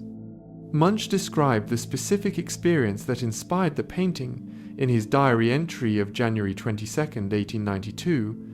recording that, while walking with friends on a road overlooking the fjord outside Oslo, he had felt a wave of anxiety and had experienced the surrounding landscape as pulsing and vibrating with a quality of existential dread that he associated with the blood-red sky of the sunset. The figure in the painting, while reflecting this specific personal experience, is not straightforwardly a self-portrait in the conventional sense, but a generalized representation of the experience of anxiety and existential terror that Munch understood as a universal human condition rather than simply his own private psychological state. His stated intention was to paint not himself, but the modern experience of anxiety and the specifically modern sense of alienation from the natural world that gave the image its immediate and enduring resonance with audiences far beyond. The specific personal experience that inspired it. Most people believe that the painter Johannes Vermeer worked in complete isolation from the broader intellectual and cultural life of his native Delft, and that his paintings of domestic interiors, with their characteristic quiet beauty and their extraordinary quality of light, had no connection to the specific scientific and philosophical culture of 17th century Holland that was producing, in the same city of Delft, the optical discoveries of Antony van Leeuwenhoek and the philosophical investigations of Baruch Spinoza. Several scholars have proposed that Vermeer's extraordinary engagement with the specific quality of light in his paintings reflected a direct connection to the optical investigations of his Delft contemporaries, and that he may have used a camera obscura, the optical device that projects an image of the external world onto a viewing surface through a small aperture, as a tool for understanding and reproducing the specific optical qualities of the light in the scenes he depicted. The specific hypothesis that Vermeer used a camera obscura, which was proposed most influentially by the artist David Hockney and the physicist Charles Falco in their controversial study of optical devices in Old Master painting, remains contested among Vermeer scholars, but has drawn attention to the specific relationship between his work and the broader culture of optical investigation that characterized 17th century Dutch intellectual life in ways that enrich the understanding of his paintings beyond the purely aesthetic. It is widely believed that the American painter Georgia O'Keeffe spent the entirety of her long career in the isolation of the New Mexico desert, and that her life after moving to Ubiquitous in 1949 was one of complete withdrawal from the broader art world of New York and the international centers of artistic activity. O'Keeffe maintained a significantly more active engagement with the broader art world than the myth of desert isolation suggests, traveling internationally in the 1950s and 60s to destinations including Peru, Japan, India, and the Middle East, returning regularly to New York and maintaining relationships with collectors, curators, and fellow artists throughout the decades of her New Mexico life, and continuing to exhibit her work in major American institutions, including the Museum of Modern Art and the Whitney Museum of American Art. Her specific choice of the New Mexico landscape as her primary subject and her primary environment reflected a genuine personal commitment to the place and the light of the Southwest, rather than a withdrawal from the world, and the sustained critical and commercial attention that her work continued to attract throughout the decades of her desert life demonstrates the degree to which the isolation of Ubiquitous was a creative choice rather than a retreat into obscurity. Many people believe that the specific iconography of Frida Kahlo's self-portraits, with their unibrow, their strong facial features, and their traditional Mexican costume and jewelry, reflected the natural appearance of the artist rather than a deliberate and carefully constructed self-presentation whose specific elements were chosen for specific personal, political, and aesthetic reasons.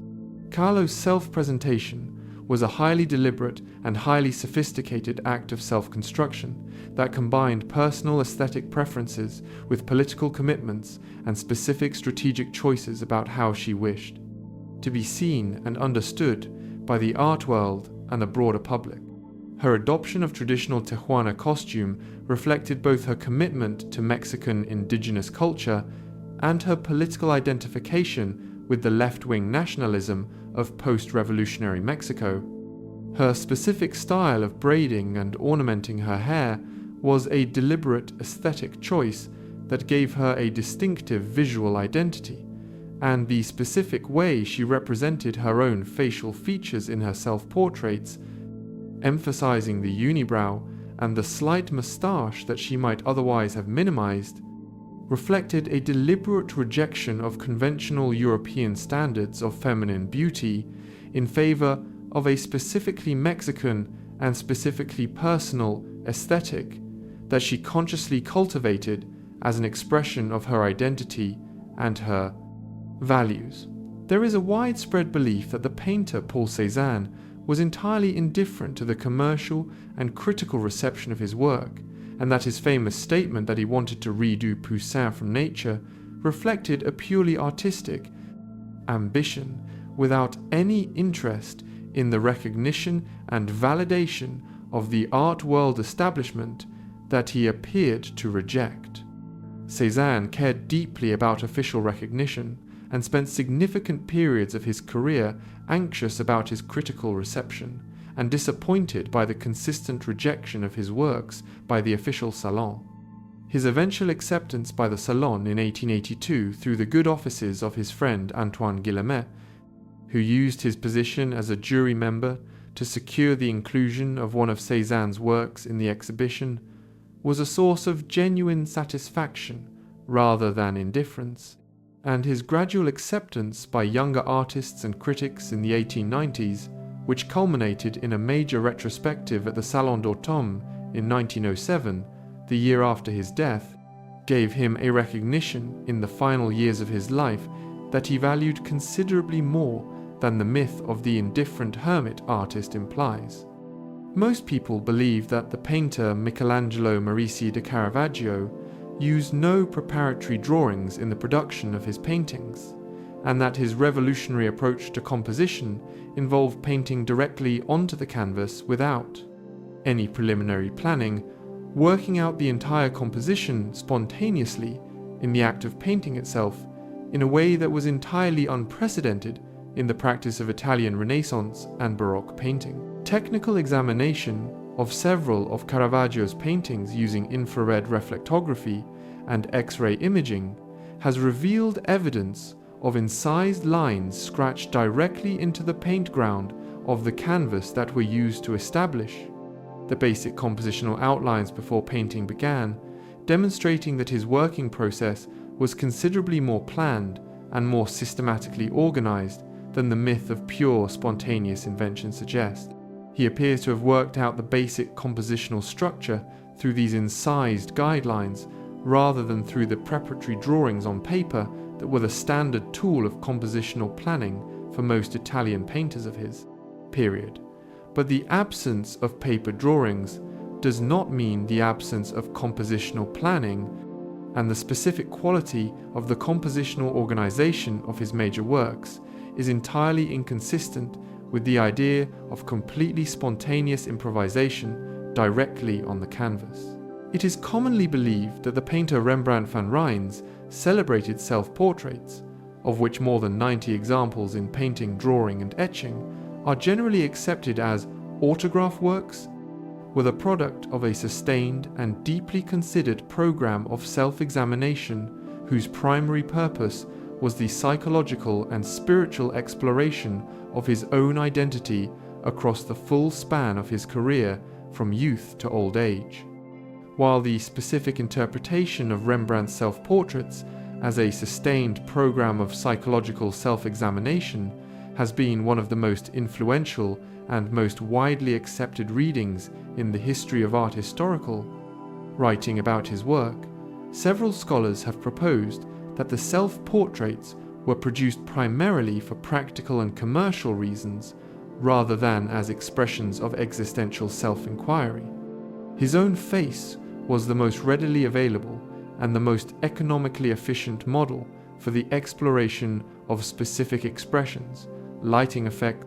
and costume types that could serve as demonstrations of his technical abilities and as reference works for potential patrons, and the specific distribution of the self-portraits across his career, with significant concentrations at specific moments of commercial activity rather than at moments of personal crisis, supports a more pragmatic understanding of their original function than the myth of sustained spiritual self-examination allows. Many people believe that the specific quality of light in the paintings of the Dutch Golden Age, including the works of Vermeer, Rembrandt, de Hoogh, and their contemporaries, was an accurate and direct representation of the specific quality of natural light in the Netherlands, and that the famous Dutch light of the paintings simply reflected the specific atmospheric conditions of the Northern European coastal environment. The specific quality of light in Dutch Golden Age painting was as much a cultural and artistic construction as a direct transcription of natural conditions, reflecting the specific conventions of the Dutch painting tradition, the specific influence of earlier Flemish and Italian painting on the development of Dutch light effects, and the specific technical means available to Dutch painters for the representation of light on different surfaces under different conditions. The convention of the single light source entering from the left through a window that is almost universal in Dutch interior painting is itself a compositional and narrative convention rather than a direct reflection of typical Dutch domestic lighting conditions, and the specific quality of the light in the paintings of Vermeer and his contemporaries reflects a deliberate artistic construction of an ideal of domestic luminosity rather than a simple transcription of what Dutch houses actually looked like. There is a popular belief that the painter Henri Toulouse-Lautrec's small stature, which resulted from a hereditary bone condition that caused his legs to stop growing after they were broken in 2 accidents in his early adolescence, was the primary cause of his engagement with the world of Montmartre cabarets, dance halls, and brothels, and that his art was essentially a product of his social exclusion from the normal world as a consequence of his disability. While Toulouse-Lautrec's physical condition certainly shaped the specific character of his social engagement and may have contributed to the specific quality of empathy and non-judgmental observation that characterizes his depictions of the performers, prostitutes, and entertainers of Montmartre, the reduction of his artistic achievement to the compensation for a physical disability significantly underestimates both the sophistication of his formal intelligence and the specific quality of his engagement with the visual culture of his time. He was a highly trained artist who had studied with some of the most accomplished academic painters in Paris, a sophisticated connoisseur of Japanese printmaking whose influence is visible throughout his poster and print work, and a committed observer of the specific social world of Montmartre, whose engagement with its inhabitants reflected genuine human sympathy rather than the displaced social ambition of a man who could not gain access to more respectable company. Most people believe that the sculptor Constantin Brancusi's famous bird in space sculptures, sleek, abstract bronze forms that capture the essence of flight without depicting any specific bird, were immediately recognized as significant works of art when they were first exhibited, and that their formal simplicity was immediately understood by viewers and critics as a genuine artistic achievement rather than a mere provocation. The bird in space became the center of a famous legal dispute when American customs officials refused to classify it as a work of art when it was imported into the United States in 1926,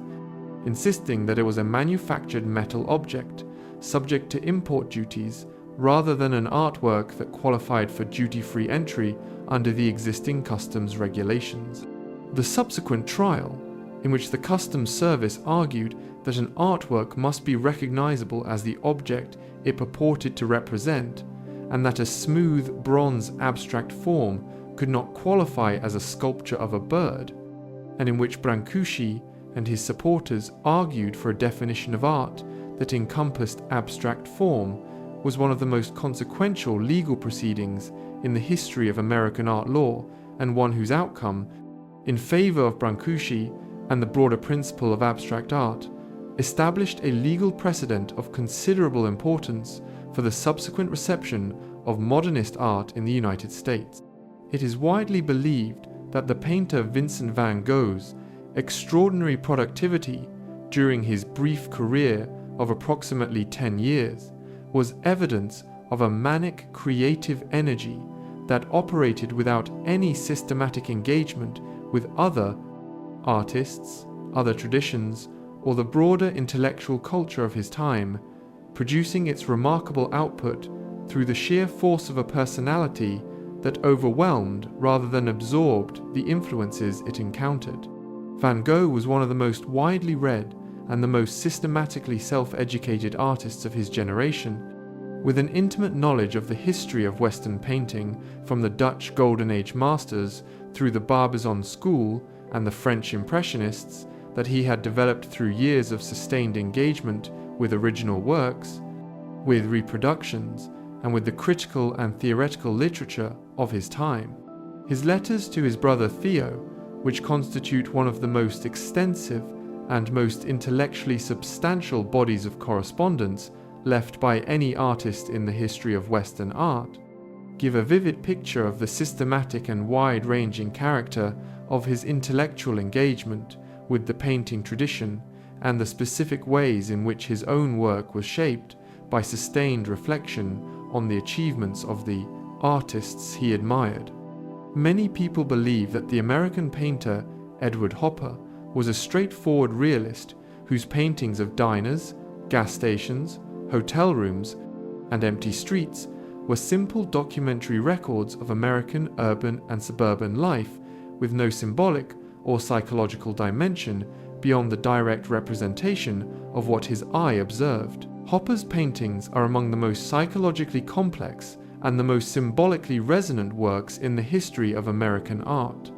their apparent realism serving as the vehicle for a sustained meditation on loneliness, alienation, desire, and the specific quality of modern American experience that goes considerably beyond the documentary record of specific places and specific moments. The specific compositional choices of his paintings, the empty spaces that dwarf the human figures, the strong diagonal light that illuminates specific details while leaving others in shadow, and the psychological isolation of figures who inhabit the same physical space without making any emotional contact with each other, reflect a deliberate and sophisticated artistic intelligence rather than simple visual transcription, and the specific emotional quality that his paintings consistently produce in their viewers reflects the depth of his psychological and compositional thinking,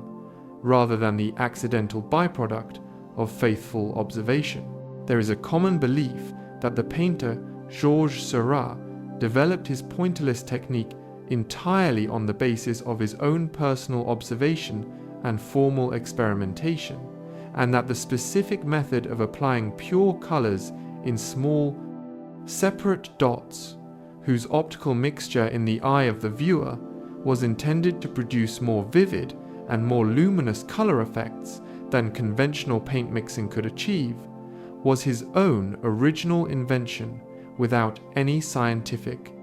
foundation. Seurat's development of the pointillist technique, which he preferred to call chromoluminarism or divisionism, was directly and systematically informed by his study of the scientific color theory of his time, including the research of the French chemist Michel-Eugène Chevreul on the simultaneous contrast of colors, the American physicist Ogden Rood's work on color mixture and optical effects, and the theoretical writings of Charles Henry on the psychological effects of color and line. The specific systematic character of his approach to color, in which the relationships between adjacent color dots were determined by scientific principles rather than by purely intuitive judgment, reflects a level of theoretical engagement with the science of color that was unusual among his contemporaries, and that gives his artistic practice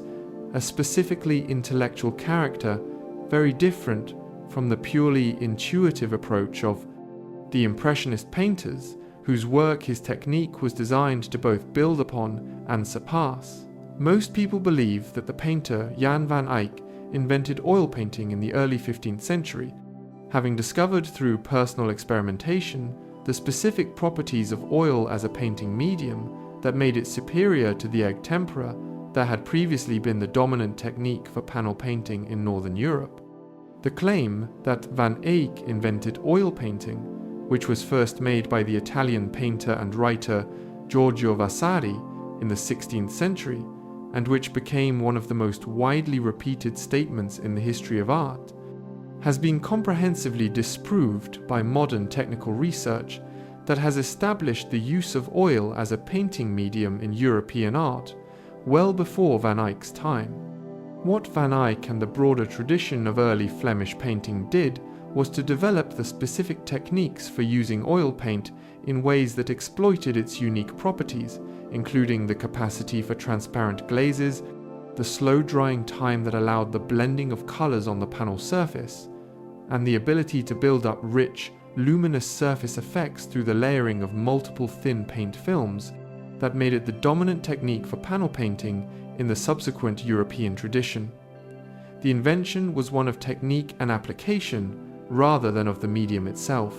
It is widely believed that the painter Francisco Goya's series of prints, known as The Disasters of War, which depict with extraordinary graphic directness the atrocities committed by both French and Spanish forces during the Napoleonic invasion of Spain,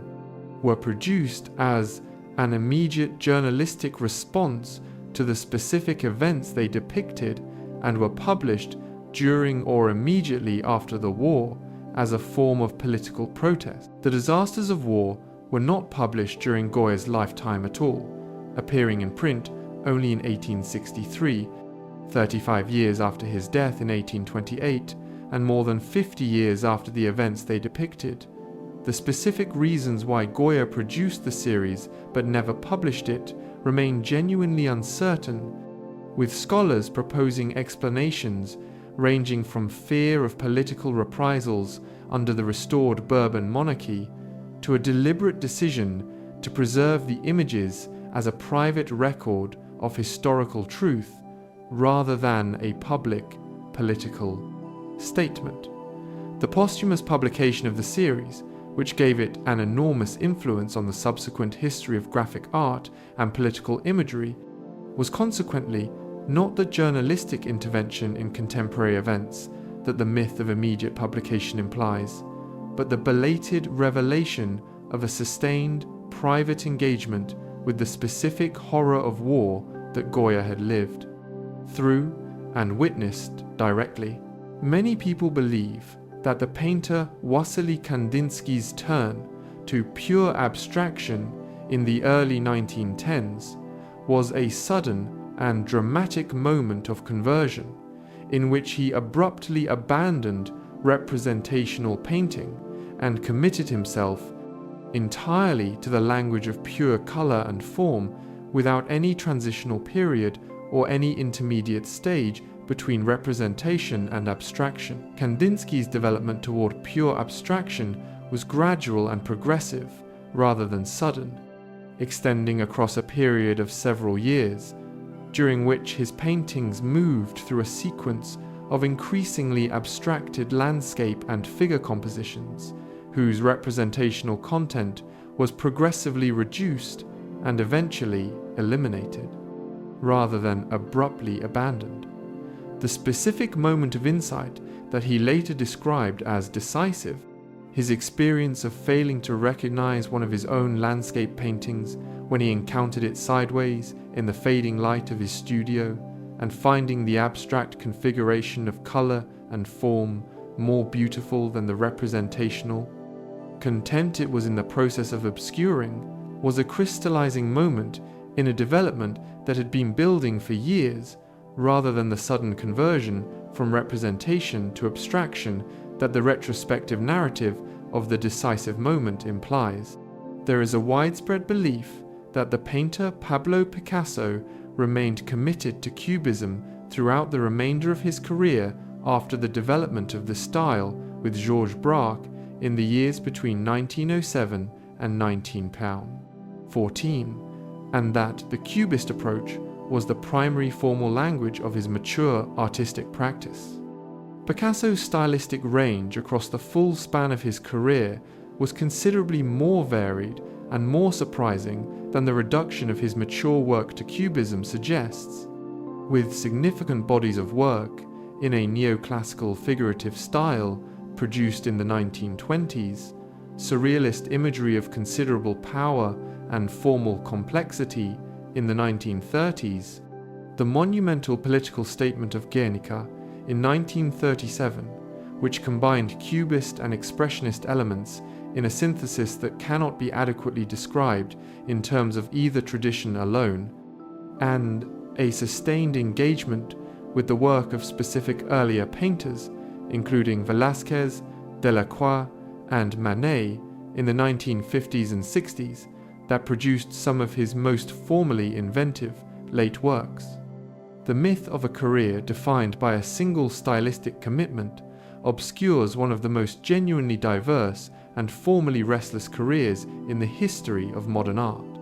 Most people believe that the sculptor Michelangelo conceived of his unfinished marble sculptures, the series of figures known as the slaves or prisoners, that he produced for the tomb of Pope Julius II, and that are now displayed in the Accademia in Florence and the Louvre in Paris, as deliberately unfinished works whose partially emergent quality was an intentional artistic effect rather than the consequence of practical interruption of the work. The interpretation of the non-finito quality of the slaves as a deliberate artistic choice, expressing the Neoplatonic concept of the struggle of form to free itself from matter, which was proposed by several influential art historians and has become the dominant reading of the works in the popular understanding of Michelangelo's artistic philosophy, has been challenged by scholars who argue that the unfinished state of the figures was the result of the practical disruptions to the tomb project rather than a deliberate formal decision.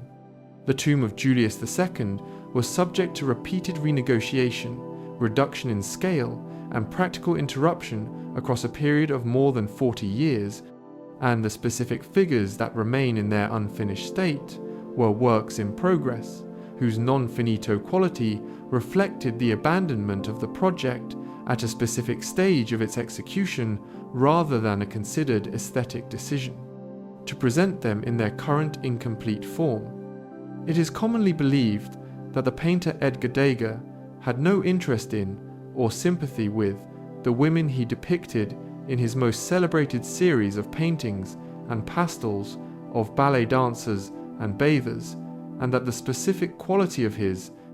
observation of female figures in unguarded moments reflected a voyeuristic detachment or even a misogynistic hostility toward his subjects, rather than any genuine human sympathy or artistic admiration. The specific interpretation of Degas's depictions of women as evidence of voyeuristic detachment or misogynistic hostility has been extensively debated by feminist art historians who have proposed a range of more nuanced readings of the specific character of his engagement with the female figure as a subject, his relationship with the painter Mary Cassatt, whom he specifically recruited into the Impressionist group and whose work he consistently championed, gives a clear indication that his engagement with women as artistic subjects was not simply a matter of detached observation, and his specific approach to the ballet dancers and the bathers, which consistently avoids the idealization of the conventional nude in favor of a more direct and more physically honest engagement with the specific forms and movements of working female bodies, reflects a quality of artistic respect for the physical reality of his subjects, rather than the disdain that the voyeurism interpretation implies. Many people believe that the painter Claude Monet was born with the specific sensitivity to color and light that characterizes his mature work, and that the specific visual qualities of his paintings reflect a natural gift of perception, rather than the product of sustained observation, systematic experimentation, and the progressive development of a specific technical and formal language across several decades of dedicated practice. Monet's early paintings, produced in the 1860s before his development of the mature Impressionist approach that made his name, demonstrate a quality of competent academic realism rather than the extraordinary sensitivity to atmospheric light and color that characterizes his celebrated, mature work, giving a clear indication that the specific formal qualities of his Impressionist paintings were the product of sustained development and progressive formal discovery rather than the natural expression of a gift that was present from the leaved beginning of his career. The specific technical innovations that gave his mature paintings their characteristic quality, including the systematic exploration of broken brushwork, the investigation of complementary color relationships, and the sustained investigation of the effects of changing light on specific subjects across multiple canvases, were the products of decades of deliberate experimentation rather than the natural gifts of an artist who simply painted what he saw. There is a common belief that the painter Henri Matisse and his contemporary Pablo Picasso were the two dominant figures of 20th century art whose combined achievements so completely defined the trajectory of modern painting that every other artist of their generation was inevitably defined in relation to one or the other of the two central figures. While Matisse and Picasso were certainly the two most celebrated and the most internationally visible painters of the early 20th century, the reduction of the full range of modern art's development to the dual narrative of their achievements significantly distorts the actual diversity and the actual richness of the period, obscuring the independent and equally significant achievements of artists including Wassily Kandinsky, Paul Klee, Piet Mondrian, Kazimir Malevich, and the various national traditions of Expressionism, Constructivism, Dadaism, and Surrealism that developed largely independently of the dual Matisse-Picasso narrative, and that gave 20th century art a variety and a formal richness that no dual biographical framework can adequately capture. Most people believe that the painter Leonardo da Vinci's anatomical drawings, which are among the most celebrated and the most scientifically significant works in the history of scientific illustration,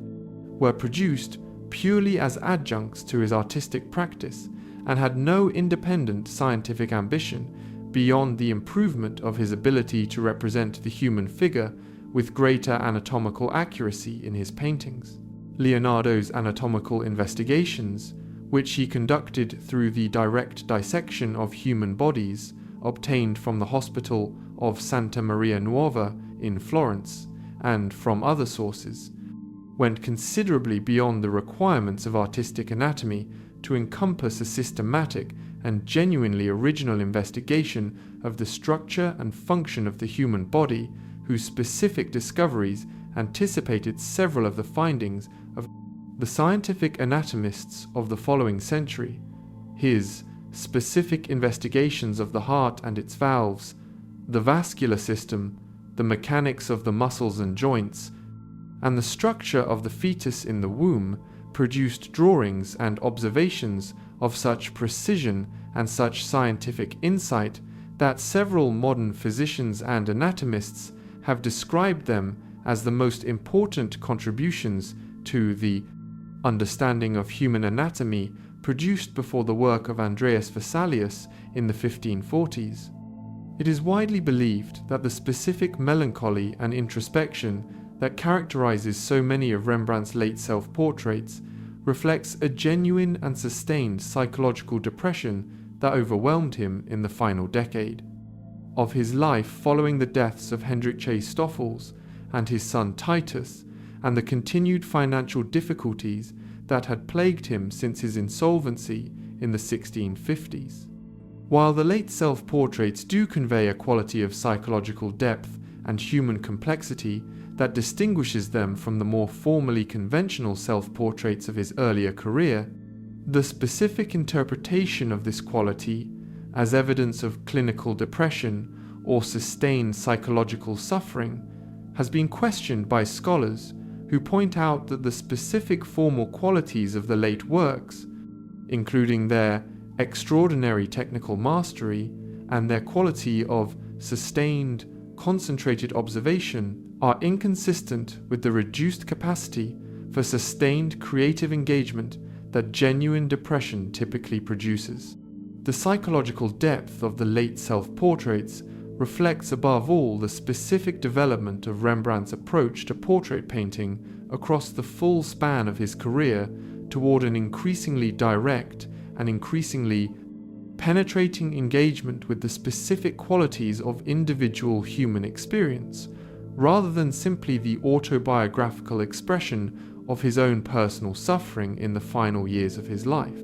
Many people believe that the Impressionist painters were a unified and harmonious group whose shared artistic vision and shared personal relationships gave them a consistent collective identity across the full period of the 8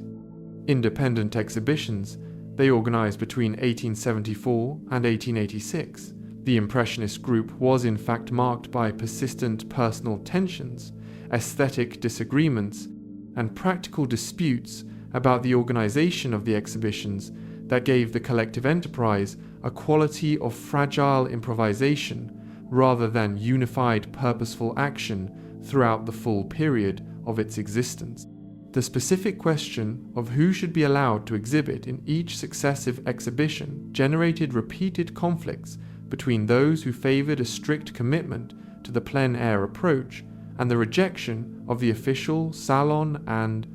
those who were more pragmatic about both the aesthetic definition of the group and the practical requirements of its commercial survival. And the departure of several key members from the later exhibitions reflected genuine aesthetic disagreements rather than simply practical circumstances. The myth of the harmonious collective obscures one of the most instructive examples in the history of modern art,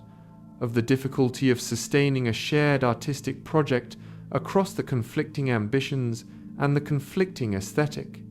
Visions of genuinely independent creative personalities. There is a widespread belief that the painter Salvador Dalí's long and extraordinarily productive life, which extended from his birth in 1904 to his death in 1989 at the age of 84, it was characterized by a consistent and uninterrupted flow of creative production, and that the final decades of his life were as creatively vital as the celebrated middle period of his surrealist masterworks. The final 2 decades of Dalí's life, from the death of Gala in 1982 until his own death in 1989, were marked by a dramatic and genuinely painful decline in his creative powers that is documented in the accounts of those who were close to him and in the quality of the work produced in this period, which falls considerably short of the formal and expressive standards of his mature paintings. His Parkinson's disease, his grief at Gala's death, and the specific circumstances of his final years, in which he was increasingly isolated, increasingly dependent on others for his care, and increasingly unable to paint with the technical control that his work demanded, gave this period a character of genuine creative diminishment rather than sustained vitality, and the specific works produced in these years are valued primarily for their biographical significance rather than their artistic achievement. Most people believe that the painter Raphael's famous ability to absorb and synthesize the formal achievements of other artists was a passive process of imitation in which he simply took the formal discoveries of Leonardo, Michelangelo, and the other great artists of his time, and combined them into a harmonious whole without adding any significant formal discoveries of his own. Raphael's specific formal contributions to the development of Renaissance art went considerably beyond the synthesis of existing achievements, encompassing original compositional solutions of genuine formal intelligence, the development of specific approaches to multi-figure arrangement that went beyond anything available in the work of his precursors, and the creation of specific formal types in portraiture, in devotional painting, and in monumental fresco decoration that established new standards rather than simply repackaging existing achievements. His specific invention of the compositional format of the School of Athens, with its combination of perspectival spatial recession, multi-figure arrangement, and integration of philosophical content with specific portrait characterization of individual thinkers, was a formal achievement without precise precedent in the history of painting, and the degree to which his work both synthesized and transcended the achievements of his contemporaries gives his reputation as the supreme harmonizer of the Renaissance tradition a quality of genuine creative achievement rather than the